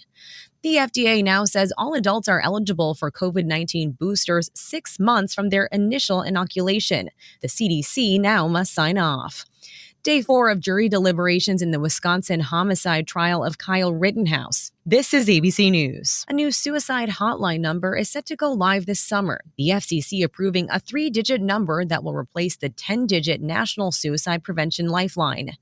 ABC Chief Medical Editor Dr. Jen Ashton. They really wanted to make this easier, like a 911, a 3-digit number that's available both by phone and text. We teach children if they see a fire, if they need an ambulance, to call 911. Now we need to be teaching them these 3 numbers, 988. The 988 Lifeline will take effect July 16th, and it will accept phone calls and text messages. 2 American tourists have been fined $900 after breaking into the Colosseum in Rome. A passerby spotting them inside drinking beer, but they got off relatively easy since they didn't damage the 2,000-year-old amphitheater. Others have been fined more than $20,000. Skywatchers across the U.S. overnight got a look at a lunar eclipse. It happens when the moon moves into the Earth's shadow. Elizabeth Schulze, ABC News.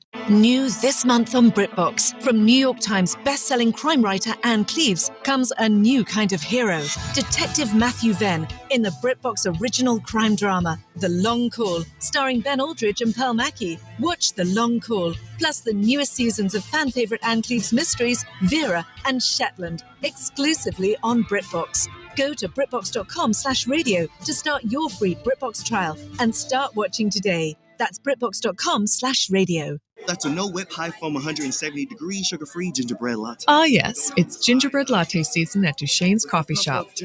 He'll need a seasonal barista before his cookie starts to crumble. Anything else? Oh, there's a list. Indeed can help him hire great people fast. I need Indeed. Indeed you do. Instant Match instantly connects you with quality candidates whose resumes on Indeed match your sponsored job description. Visit Indeed.com/credit and get $75 towards your first sponsored job. Terms and conditions apply.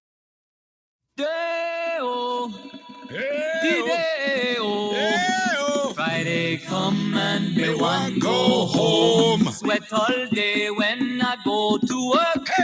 Friday come and me want go home. I'm fed up, my boss is a jerk. Friday come and me want go home. Friday come and me want go home. Yeah. Welcome back. Friday, Freedom's Pep Rally. I haven't played that for years. I literally have not. Found it. Dug it up. John James here, Freedom's Pep Rally at 11:05. Hour number 3, brought to you by the Gun Shop on Coney Circle in Augusta, streaming on many video channels, brought to you by Moody's Collision Center, on the website, legacy1160.com, brought to you by the Harry J. Smith Company in Waterville, and our app at Google Play in the Apple Store is powered by Hardy Wolf and Downing, Maine's injury lawyers, 1-800-INJURED or hardywolf.com. And this hour, I am pleased to have on the show a very special guest. His name is Kevin McGarry, and he is a co-founder of Every Black Life Matters. Good morning, sir. Welcome.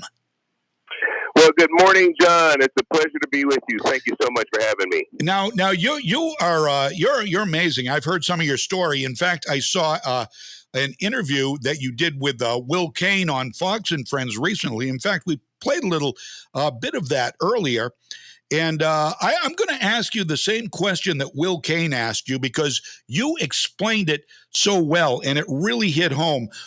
Now, this is the answer, basically. I think that would be a good way to phrase it. The answer to Black Lives Matter is your organization you co-founded, Every Black Life Matters. What is the difference between the two organizations? Yeah, fundamentally, the difference between our organizations is this. We saw the rage, the carnage, the hatred, the violence going on last summer after the George Floyd incident. Everybody had a range of emotions that transpired after the 9 minutes and 40 some odd seconds of what we saw. And but those emotions ranged from going in the streets and having legitimate protests to tearing up streets and tearing up communities and setting Black and brown businesses on fire and going out and actually rioting.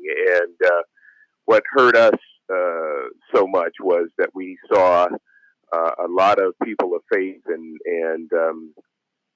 churches that were going out and literally participating in the tearing down of Black and brown communities and setting Black and brown businesses aflame, along with BLM. And so we said, well, okay, the reality is when those people go back home and they do a little research and they figure out what BLM really stands for and realize that BLM is a Marxist organization, right, and they are really completely antithetical to what people of faith stand for, those people are going to want a righteous and faithful alternative. They're still going to want to stand up for Black life, but they're going to want a righteous and faithful alternative. And we want to be that alternative, because there is serious Black plight. There is disproportional Black plight. It goes well beyond just police brutality. I mean, police brutality is that's a very, very narrow, it doesn't even address a fraction of Black life. So the other thing that we wanted to address is there are some real issues within Black life that really do need to be brought forward and addressed. And we wanted to actually stand up a legitimate, faithful, and righteous alternative to BLM that was really about tearing down barriers to success within the Black community, and that's why we're here. That's so well put. Can you hear me okay, Kevin? I just want to make sure. Well, not really. I mean, your volume's down a little bit, but okay. I'm squinting and I'm hearing. I'm doing my best. Okay, no, I brought it up a little bit. I just try to find a balance here on the air. I hear you better now. Yeah. Good. Okay, this is great. Now, this is anytime I call this our Black Voices Matter series, and we have done this since after George Floyd, and I love to learn different aspects of why the Black communities and Black Americans are in such a plight. And I like to talk to people who are very objective, critical thinkers like yourself. Why is there, I mean, the police brutality? We know police brutality in a lot of cases is present. And it doesn't matter a lot of times whether the assailant is Black or white or Asian or anything else. And the thing that always seems to come out to some of these violent encounters, not all of them, is resisting arrest. But is there an inordinate amount of police brutality against Black people, or is that somewhat a myth that is pushed and amplified by people like BLM and Joy Reid on MSNBC and others? Well, I think that all professions have, if you look at the spectrum of professions, you're going to have your percentage of people that are outside of the norm. You have your percentage of people that are, quite honestly, nut jobs. Yeah. In all of our professions. Yeah. People that are, they march by different feet, quite honestly. And, law enforcement is no different. And so you're going to have people that are going to be out, that are going to stretch outside of the norms of what normal law enforcement officers and their appropriate jurisdiction should do. And I think when you see those instances of police brutality and the types of things that we are catching on our video cams and those things, those are those officers that are really stretching appropriateness. And you're going to, quite honestly, since you have millions of law enforcement officers in the various realms, when you include sheriffs and police and all of the other law enforcement officers, you're going to get your percentages of those types of things happening. So, you're just going to get those percentages. But I don't think it's any different than any other profession. You're percentage-wise, nut jobs just happen because we're all human, and right. You're going to have your percentage of people, and as part of the human experience, that are just marching by a slightly different beat than some of the rest of us. That's all. Absolutely. I mean, that you put it so well. I mean, we're all human. We are imperfect. But it just seems to me oftentimes like the radicals are trying to convince other radicals that they are going to be able to create the perfect society. And they're doing it. They're trying to do it by tearing down the society we currently have. Have we, in your mind, Kevin McGarry, been making progress as we go along? And are they removing all the progress we made right now, the radical people on the left, by pushing these false narratives? Well, I think we were making progress up until approximately 12 years ago, and you can do the math and figure out who was in office when a lot of this racial discord started to be really, really pushed again. Yeah. And brought forward and used as a narrative in practically every paradigm and every domain. And it was really heavily being pushed. And now we have a lens for racism, we have a lens for sexism, we have a lens for genderism in practically every realm. Every faction is being brought forward and is pushing us forward to this sort of, Marxist chaos. there's a very good reason for this. I mean, globalism is ultimately where they want to push us, and the only way to really push us there is to get every faction at arms and push us into this sort of chaotic situation, so we can have the I don't want to sound conspiratorial. I mean, it's all well positioned. If you look at Klaus Schwab and the World Economic Forum and all that they've been doing, you understand the Great Reset and how we get there. But anyway, so there's some reasons why these things are happening and why they're pushing so hard at this. But the point is that this has sort of been in the making. This race discord is just part of how they have to do it at the moment. I would encourage that the reason why we're Every Black Life Matters, for us, it's not about superiority. For us, it's about our statement. That when we make that statement, it's all about equivalency. And so some people say, well, I don't understand that because it sounds like you're still being divisive. And we say, no. It's not about us being divisive. This is a statement of, we're just trying to make a statement that we want you to view blacks as equivalent and as with everybody else. And the reason why we say every black life matters is because when Margaret Sanger said, we don't want the word to get out, but we want to fully exterminate the Negro population. Right. She didn't say that about any other. She just said that strictly about the black population, and she's done, unfortunately, a masterful job at trying to see that vision come forward via her Planned Parenthood organization that are up to 90% in all black communities. And so because they've done such a masterful job, we have a disproportional extermination of blacks across the country. And so when we bring Every Black Life Matters, for us, it's a statement that helps everybody understand, look, if you believe that every life matters or all life matters, great. We're actually saying the same thing. You must believe then that every black life matters, because that is the one segment that's being disproportionately eliminated at a much higher rate than every other ethnicity here in America. And so that's a statement of equivalency. We just want to come up and be born at the exact same rate that every other ethnicity has the privilege of being born. That's what we're saying. Absolutely. And yeah, Margaret Sanger, the mother of abortion, I guess you could call her.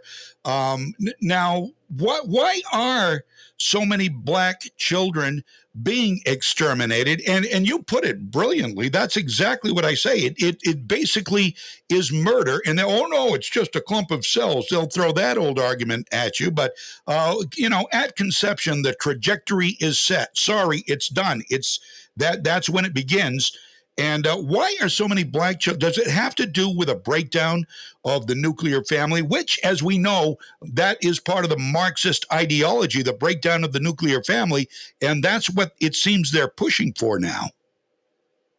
Well, yeah, it does have to do with that, but the reality is that when you have these, like we'll take New York, for instance, as I said, 80 plus percent, up to 90% of all Planned Parenthoods are in black communities and within walking distance. And so what they do is they basically get all of these young black girls to believe that Planned Parenthood and abortion can be used as contraceptive. And so they grow up with abortion being used as contraceptive and believing that because it is just a clump of cells, no big deal. By the time a lot of these young girls, especially in New York, are 20 years old, by the time they're 20, they've had, and pardon me for being a little bit crude here, but I want your listeners to really get a view of what's happening here in the black community especially. They've had, in many cases, between 12 and 18 abortions by the time they're 20. Wow! And that's a scourge. You can imagine that poor young lady's body. The womb can't take that kind of trauma.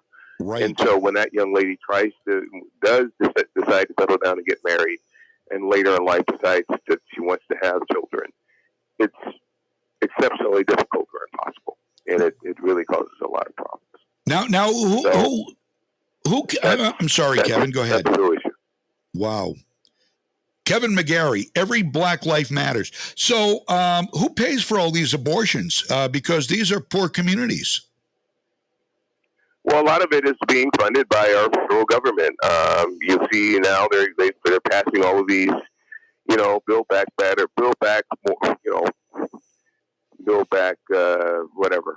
Yeah, right. Build back Marxism bills that they're putting in. And all of these spending bills that they're passing and have passed for the past several decades have had generous, quite gratuitous funding categories for Planned Parenthood in them. They want to continue to expand funding for the extermination of Black babies. Now, the Democrats, leftist progressives will tell you, no, we love the Black community. We're in here for Blacks. We're the ones that are standing up for the Blacks and Black community. But the reality is they're the ones that are overzealous to exterminate Blacks and disproportionately target Blacks by way of Planned Parenthood. So we hear the lip service. We get it. We hear the lip service.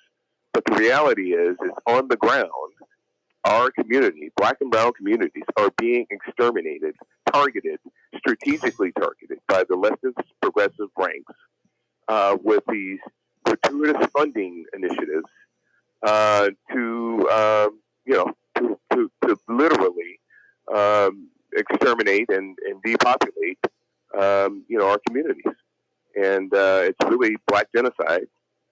Jesse Jackson called it that in the 1970s before he ran for president the first time, and then of course when he started to run for president, they had him change his tune.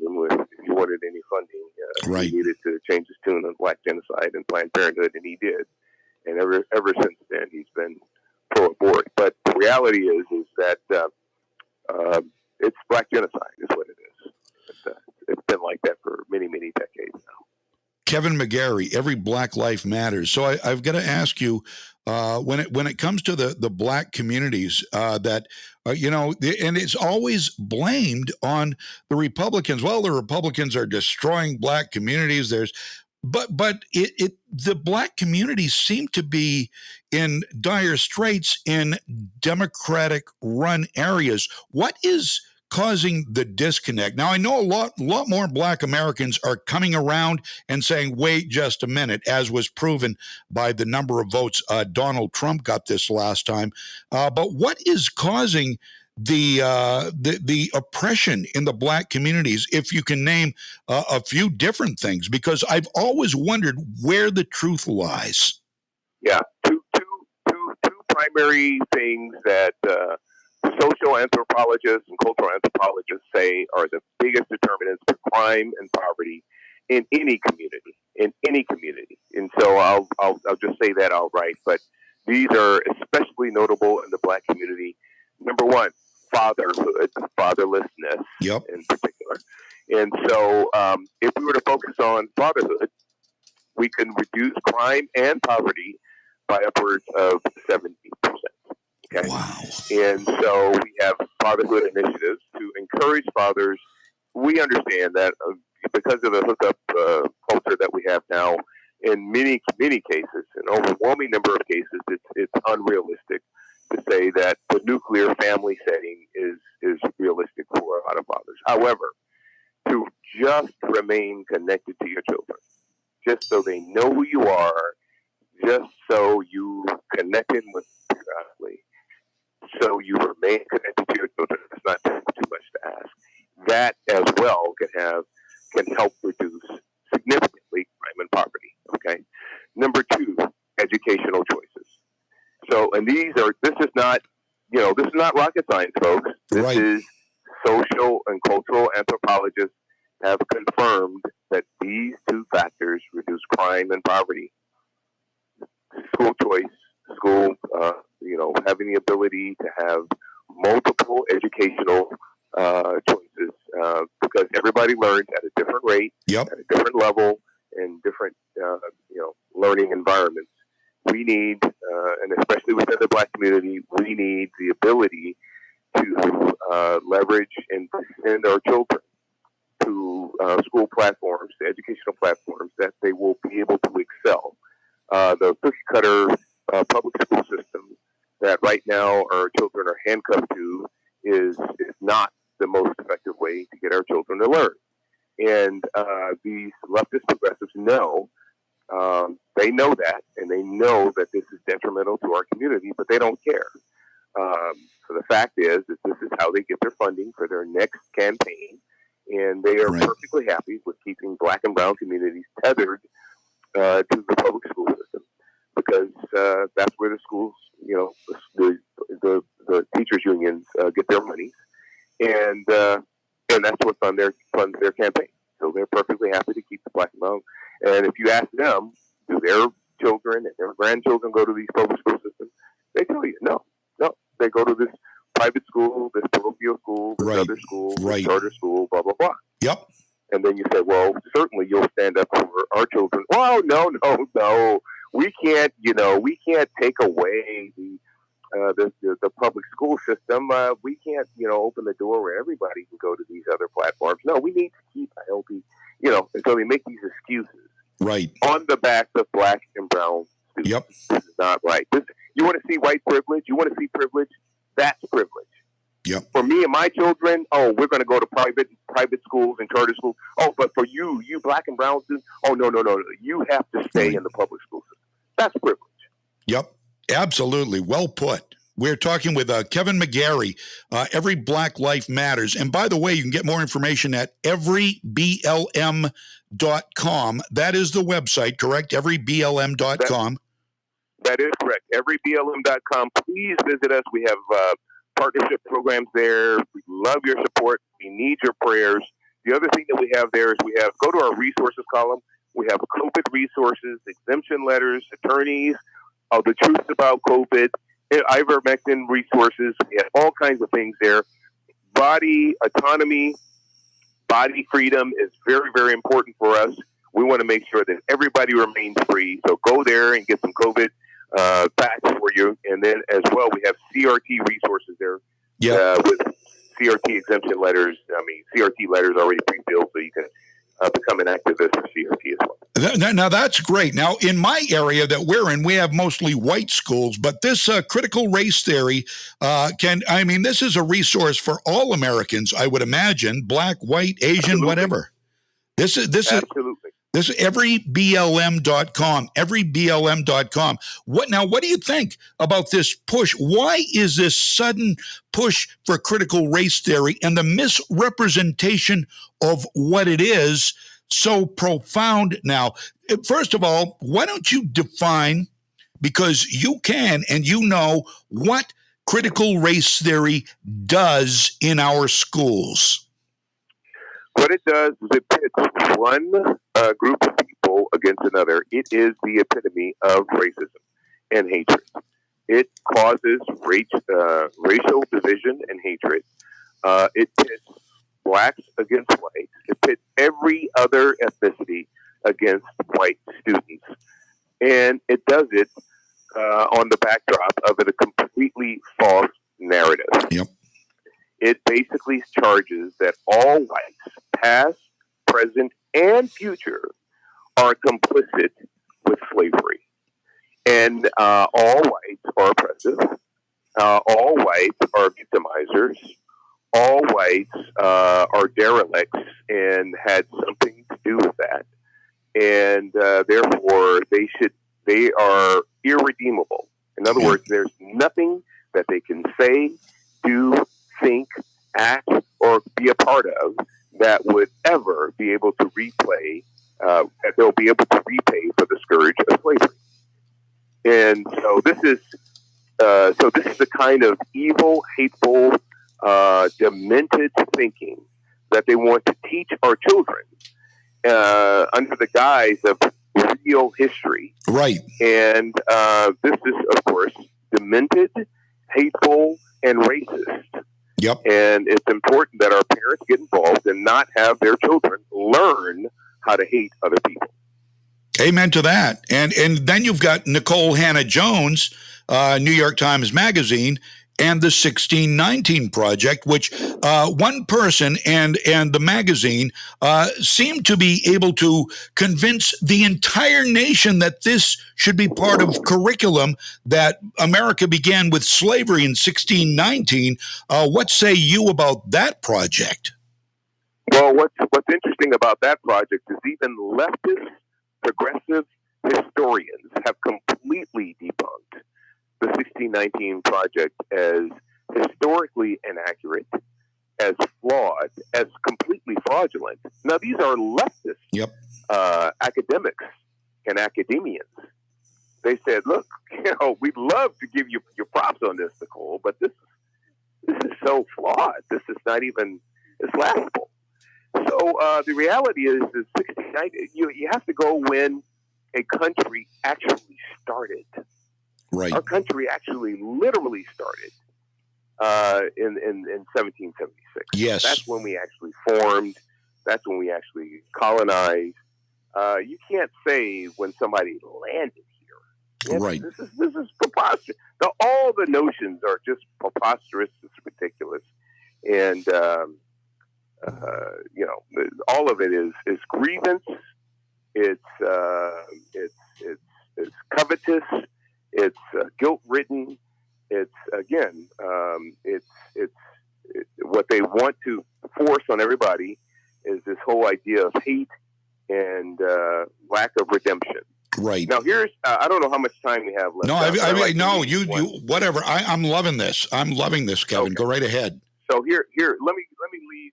Let me. This is what I'd like to leave your listeners with. Here, this is a simple exercise that any and all of your listeners can do. Great. This is something I'd like to leave you with. Okay. So when we have prisoners that go to prison, and we as Americans, we say, look, we want the ability that when somebody does their time, we want them to say, okay, when you come out of prison, we're going to give you every opportunity to prove that you've been redeemed. We're not going to hold your past sins against you. You've done your time.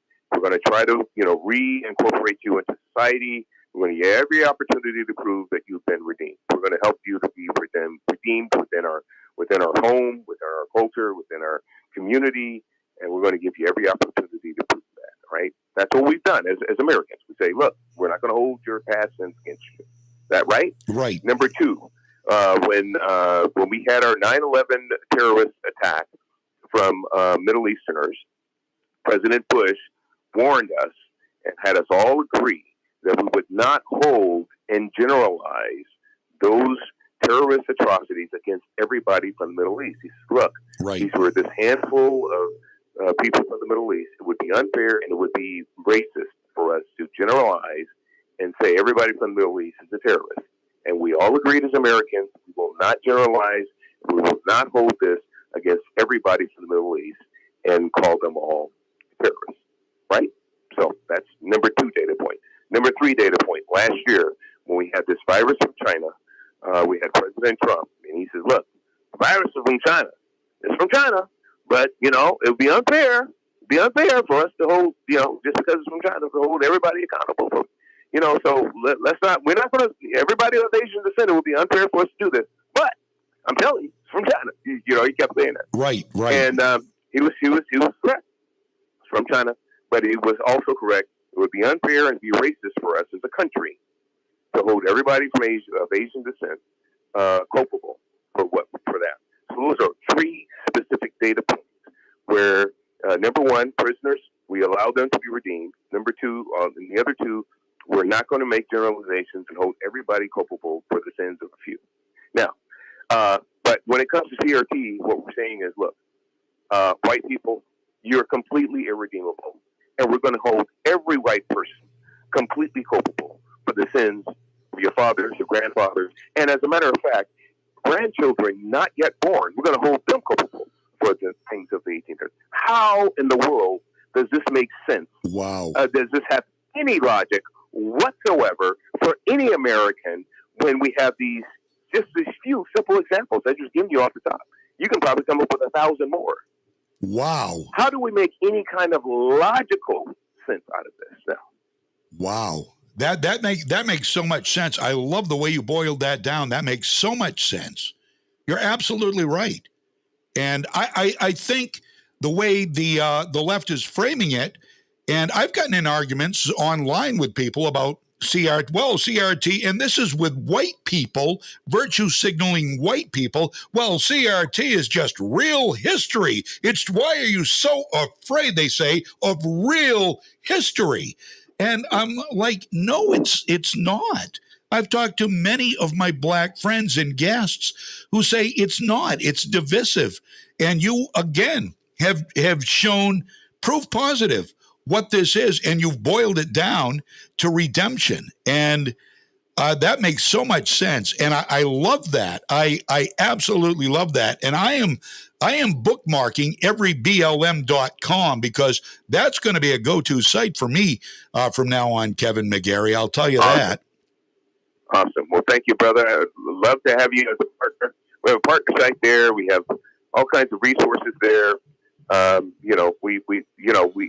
We didn't amass the $10 billion that BLM amassed in just a few months last year, but certainly we would love to have any support. Certainly, the prayers of the American people. Anybody that can come alongside of us and help us and support us. We go around the country. We do remnant rising workshops. We'll come to your local communities. We do full day workshops, fully apprise everybody as to what critical race theory is, what these other demented theologies and theories are, Black liberation theology, social justice. We completely deconstruct them all, and we help empower your communities with what these things are, how to deal with them, how to be fully empowered, how to go forth with power, vigor, and diligence as you begin to encounter your communities, neighbors, and friends, and have discussions about these very, very vital things that are encroaching upon our freedoms. Wow, you are a great American. And I want to mention a couple of your books here.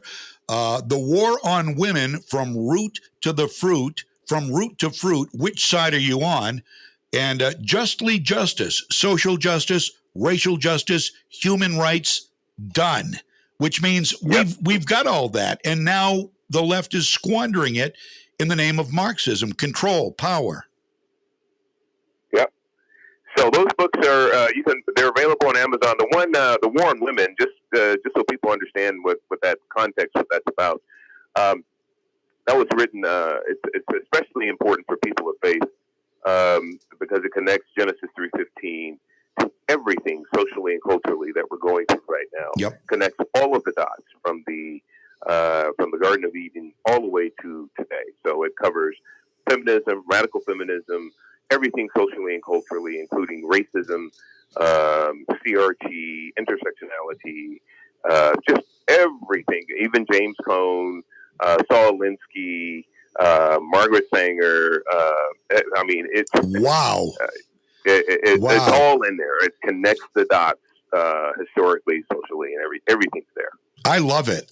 Well, there's another must read for my book list. I'm getting a pretty long. I'm getting a pretty long book list, Kevin. You're right up there now. I'll tell you. And I really appreciate your time, sir. You're a great man, and you've got a great mission. And everyblm.com, Every Black Life Matters is the website. Check it out. And I really, really appreciate it, and hope we can have you back again sometime, sir. I'd love to. Anytime, John. We've got some great articles. I don't know if you've seen the recent ones. I got a great one I just wrote and published yesterday about the guy in Fort Worth who said that he'd come back with 1,000 soldiers with him if they take away CRT in the school district. Right. Had a response for that. Yep. And I had some other ones that you may want to take a look at too. So if you want to get me back in the next week or so, I'd gladly do that. So anyway, take a look at some of the recent articles we've done. Gladly come back anytime, John. All right, my friend. You take care. It's Kevin McGarry. Every Black Life Matters, everyblm.com. Have a great weekend, sir. All right. God bless you. You too, John. God bless you. Bye-bye. All right. Happy Thanksgiving. What a great man. Kevin McGarry. Every Black Life Matters, everyblm.com. And there you go. I mean, how many people do you have to hear it from who completely understand what CRT is and the damage it is doing? And the Fort Worth guy he mentioned was an angry man. He was a black man, and he was yelling that he would come back with 1,000 soldiers armed soldiers and basically opened fire. I've got the audio on that somewhere, and I'll get to that. Where he brought it up, I do want to cover that. We'll get to that next, and we'll get to raging racist Joy Reid, another despicable human being, coming up. I'm John James. This is Freedom's Pep Rally. Legacy 1160, WSKW. If you love to shop, whether it's for yourself or for others, you've got to visit Town Line Antiques. With new items arriving nearly every day, you never know what treasure you may stumble upon. Whether it's vintage signs, sports memorabilia, jewelry, coins, books, comics, artwork, or classic electronics, you're always sure to find something that tickles your fancy. Plus, there's a lot of great furniture, glassware, and household goods. And their vintage Christmas booth is now fully stocked with many wonderful items. If you're looking for ornaments, lights, stockings, figurines, or any other holiday decor, you've got to stop by to shop this dazzling selection. You'll also find Santas galore with dolls, pictures, ceramics, and more. Or how about a classic Christmas toy, like a teddy bear or a truck? Town Line Antiques is a great place to find that truly one-of-a-kind gift, or treat yourself to a trip through some wonderful memories with a present for yourself. Town Line Antiques, open Tuesday through Sunday from 10 to 5. Route 201, right on the Winslow-Vassalboro Town Line. What's important here at Moody's is we have a lot of opportunity for upward mobility. Moody's definitely helped me through. They sent me to school. I got my degree in business. I had the demeanor and I had the willpower and the want. Our trade is constantly changing and there's always new challenges that arise. I definitely feel like an owner. It's very exciting. When you like what you do, you like your job, you like the people you work with, what else could you ask for? Bring your skills to Moody's and build a long-term future with us. I'm CBS 13 meteorologist Dustin Bonk. This morning, some clouds early on, but the cold front and the rain are gone. We'll see some partial sunshine through the afternoon. Temperatures mid-40s with a breezy northwest wind. Tonight, clear skies and lows in the 20s. Saturday, beautiful sunshine all day long. Temperatures mid-40s. Sunday has a return of more clouds. Thank you very much, Matt. It's 11:41 right now on Legacy 1160 WSKW. Kevin McGarry, Every Black Life Matters. EveryBLM.com. Now, there you go. There you go, parents. There you go. From our Black Voices Matter series. You want to look this guy up. EveryBLM.com. Read the articles. Read about critical race theory. Read, learn. We have talked with so many great Black Americans who completely tear apart critical race theory and his boiling down of the redemption of people who have served in prison, who have done their time, who have paid their duty to society.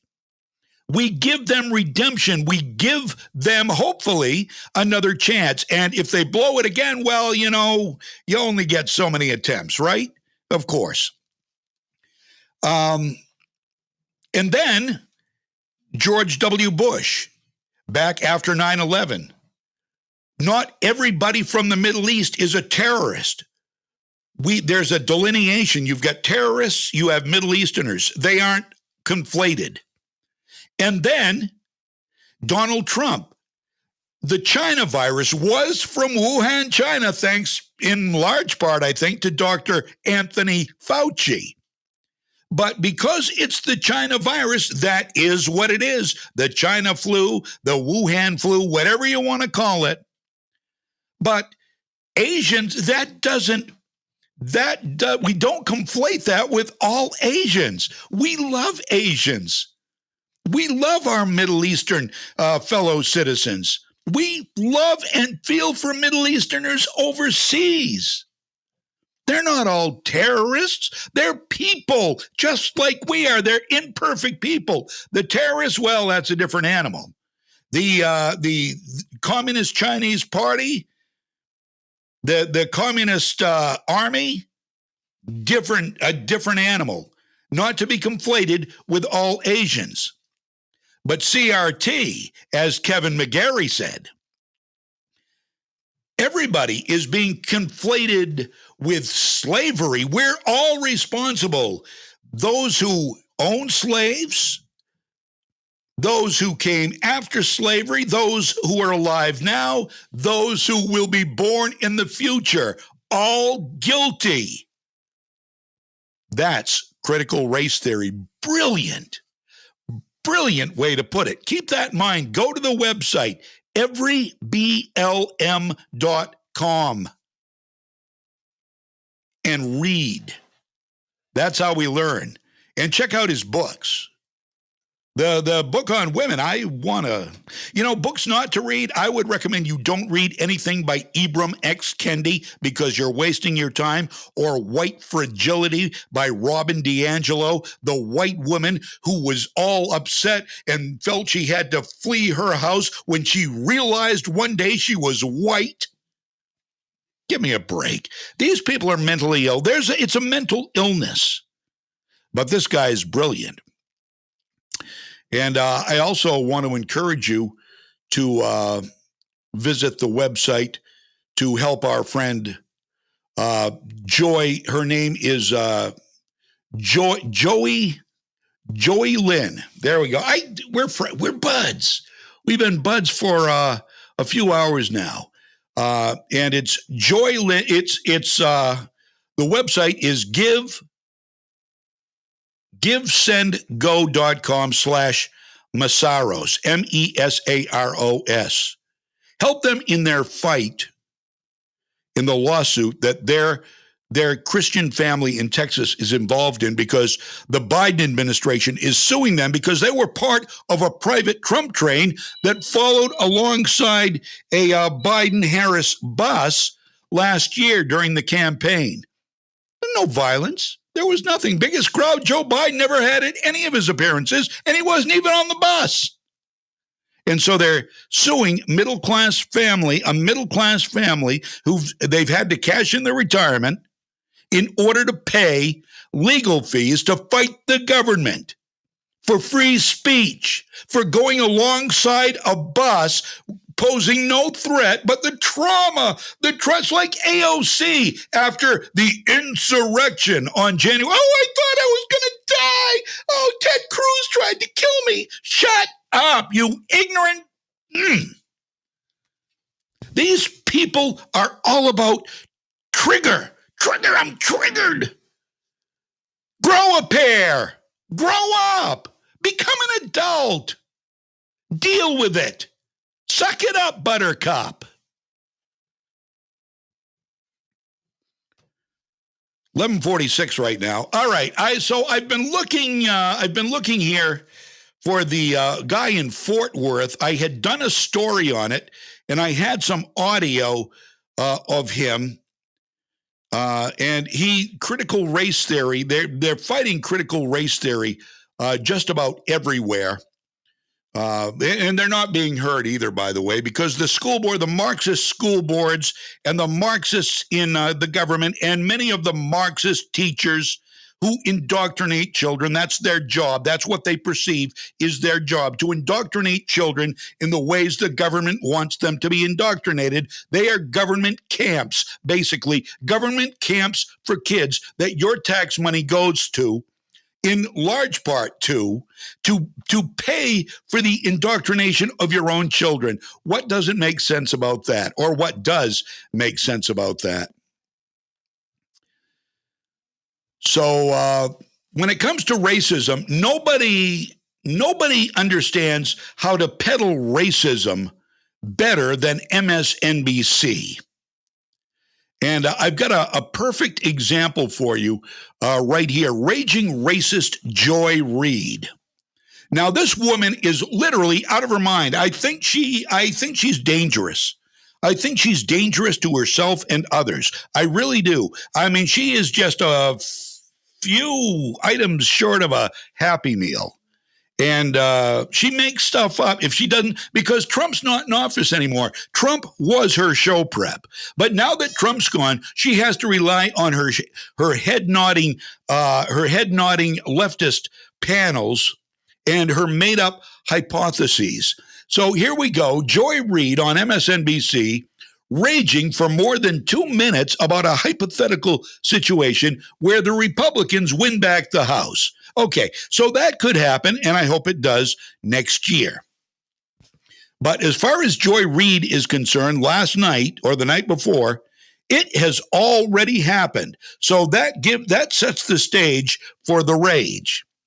the too smart for primetime Harvard graduate, is running out of plot lines. So she does this what if scenario. They don't exist yet, but at some point they may. And then she takes her made up scenario and she comments on it. It's really quite entertaining and sad and pathetic and sick and racist. So she makes up the news to comment on it. It's childish, but I want you to see and hear for yourself. And notice the leftist head-nodding panel that appears during her tirade. Yet they get to say nothing. They're just there to bolster her self-esteem, perhaps. So here it is. Raging racist Joy Reid. She makes up a hypothetical situation and she goes right to town on it. Go. Democrats, the responsible parent telling you to be decent to people who are different from you and take care of the earth and don't threaten to kill people, even as a joke. And who pass things like health care and roads and bridges and food for people who can't afford it. And then there's the other parent, the YOLO parent, the Republicans, who let you stay up all night and eat Snickers for dinner and take off your mask in a COVID cloud. And sorry, you can't have health care if you get sick because YOLO. And whose answer to anything and everything is to just scream about the border and the scary brown people are taking over America and man, history is mean, cancel it. Your drunk, mostly absentee, Nazi-curious, authoritarian Republican parent is doing this circus, just waiting around for you to put their ridiculous, embarrassing, democracy-hating, Trump cult authoritarian, open racism-embracing, dangerous behinds back in power. There are people walking around in the caucus who, the minute they got back in the majority, would take off their masks and maybe cough COVID all over their colleagues and maybe get some people sick or dead. They're going to go after Adam Schiff. I mean, I could see them just trying to expel any members of Congress that they don't like, right? They'll go after Ilhan Omar. They'll go after the squad. They're just going to spend all of their time doing fake investigations, try to impeach Joe Biden for God knows what, for having a son they don't like. I am still convinced that the reason that Republicans impeached Bill Clinton, they were hunting for a way to impeach him because for payback for Nixon. Like, this is how the party operates. It's just a payback party. There's not going to be legislation other than maybe like banning the 1619 Project nationally and making it illegal to say that anybody white ever in history was ever mean. Republicans, what they do, while it is fascism curious in many ways, is also it's more attractive in some ways. They're the permission party. They're saying, go on, tell that racist joke. That's okay. Don't worry about it. You don't have to wear your mask. Don't worry about COVID. I know 700,000 people died. That's not your problem. They're the party that's basically permitting you to do what you want. Yes, thank you to Brent Bozell's Media Research Center. That's where that video came from. In case you didn't know, what the hell is she talking about? They're fake. The Republicans' fake investigations. What? And you see the bobbleheads next door. That especially the woman. Yeah. Okay, Joy. Okay, we got your back. You're good, Joy. Keep going. And Joy. She's her voice isn't as annoying as Joy Behar, but she is as disgusting.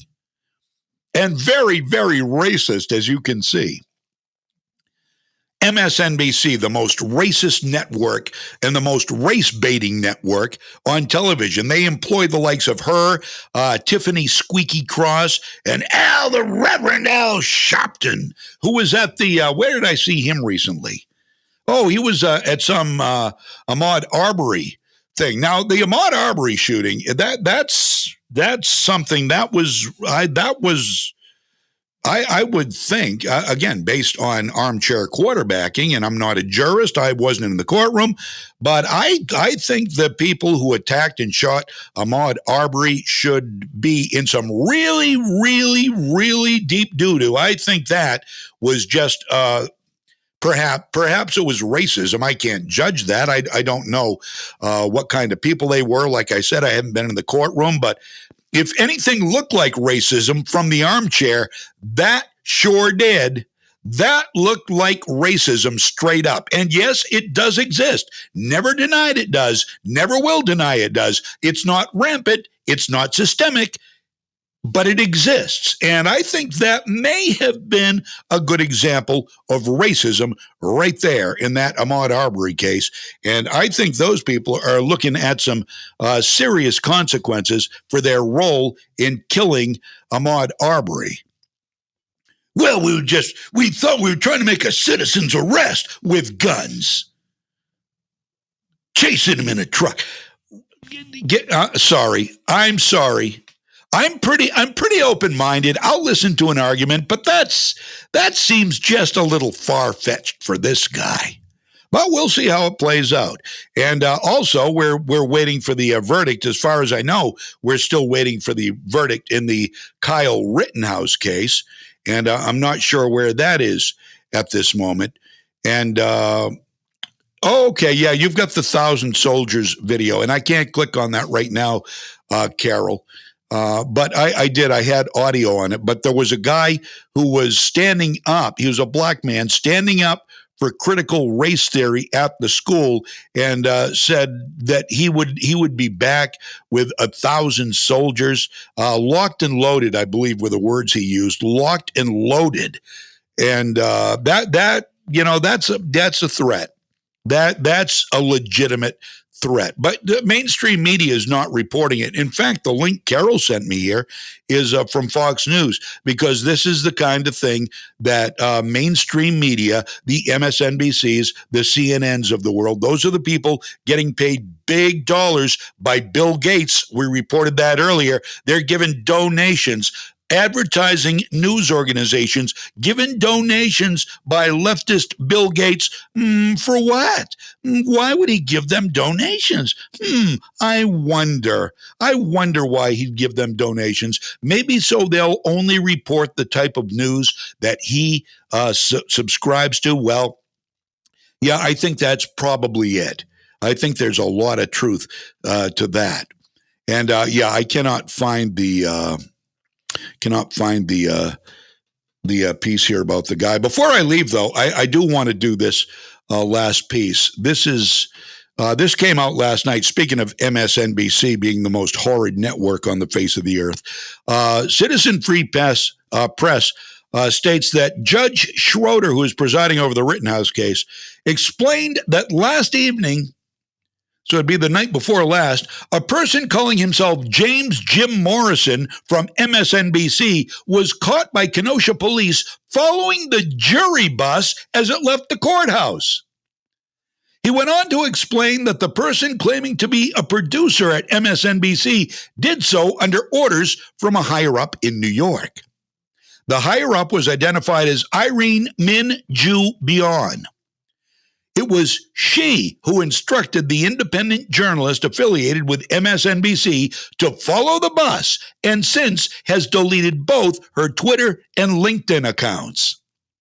Now, following the identification of NBC booking producer Irene Min Joy Bion on yesterday, as the person who made this great decision, the judge has issued a statement. As I've said, MSNBC, NBC, Chuck Todd, the most dangerous and the most corrupt people in media faux news. So here is Judge Schroeder and his announcement yesterday, and he made this during the trial of Kyle Rittenhouse as the jury gets ready to render their decision. Hold on. Got the judge.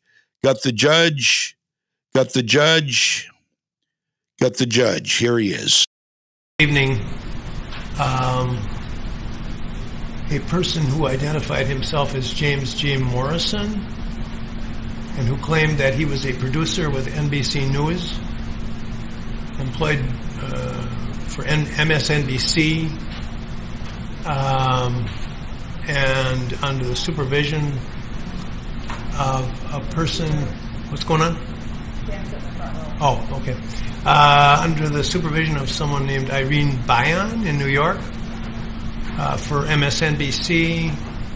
The police, when they stopped him because he was following in a distance of about a block and went through a red light, pulled him over and inquired of him what was going on, and he gave that information. and stated that he had been instructed by Ms. Bayan in New York to follow the jury bus. The matter is under further investigation at this point, and the media has asked questions about it. That's the latest I have. And he was ticketed for violating a traffic control signal. He's not here today from what I'm told, and I have instructed that no one from MSNBC News will be permitted in this building for the duration of this trial. This is a very serious matter, and I don't know what the ultimate truth of it is, but absolutely it would go without much thinking that someone who is following the jury bus, that is it's extremely serious matter, and will be referred to the proper authorities for further action. Thank you. Boom. Boom. MSNBC following a jury bus. MSNBC, Joy Reid, Chuck Todd, their network banned. You won't hear that on Lester Holt or on Joy Reid. They're banned because they were following the jury bus to dox the jurors in a very volatile case, to make the mob target them in a very volatile case, to sway the outcome of the trial in a very volatile case. MSNBC, shame. They are not news. They are not journalists. They are Pravda, and they are dangerous. That's all we've got. High school football. Tonight, Mike Violette is going to be calling the game. I will see you on Monday. Mike will be back Monday morning at 6. Have a great weekend. This is Freedom's Pep Rally. Legacy 1160, WSKW. Hi, this is Teresa Smith, Assistant Dean of Enrollment at Kennebec Valley Community College. After nearly 30 years at the college, rarely a day goes by that I don't run into someone who tells me they graduated from KVCC or that their son, daughter, wife, or cousin went to KVCC. What a privilege it is for me to work somewhere that has such a positive impact. KVCC offers the training people need to enter high-demand, high-paying jobs while keeping the cost of education low. Whether you want to earn a degree or just need short-term training to learn a new skill, KVCC's got you covered. Our spring semester starts on January 10th, and I would really love it if you were the next person to say to me, hey, don't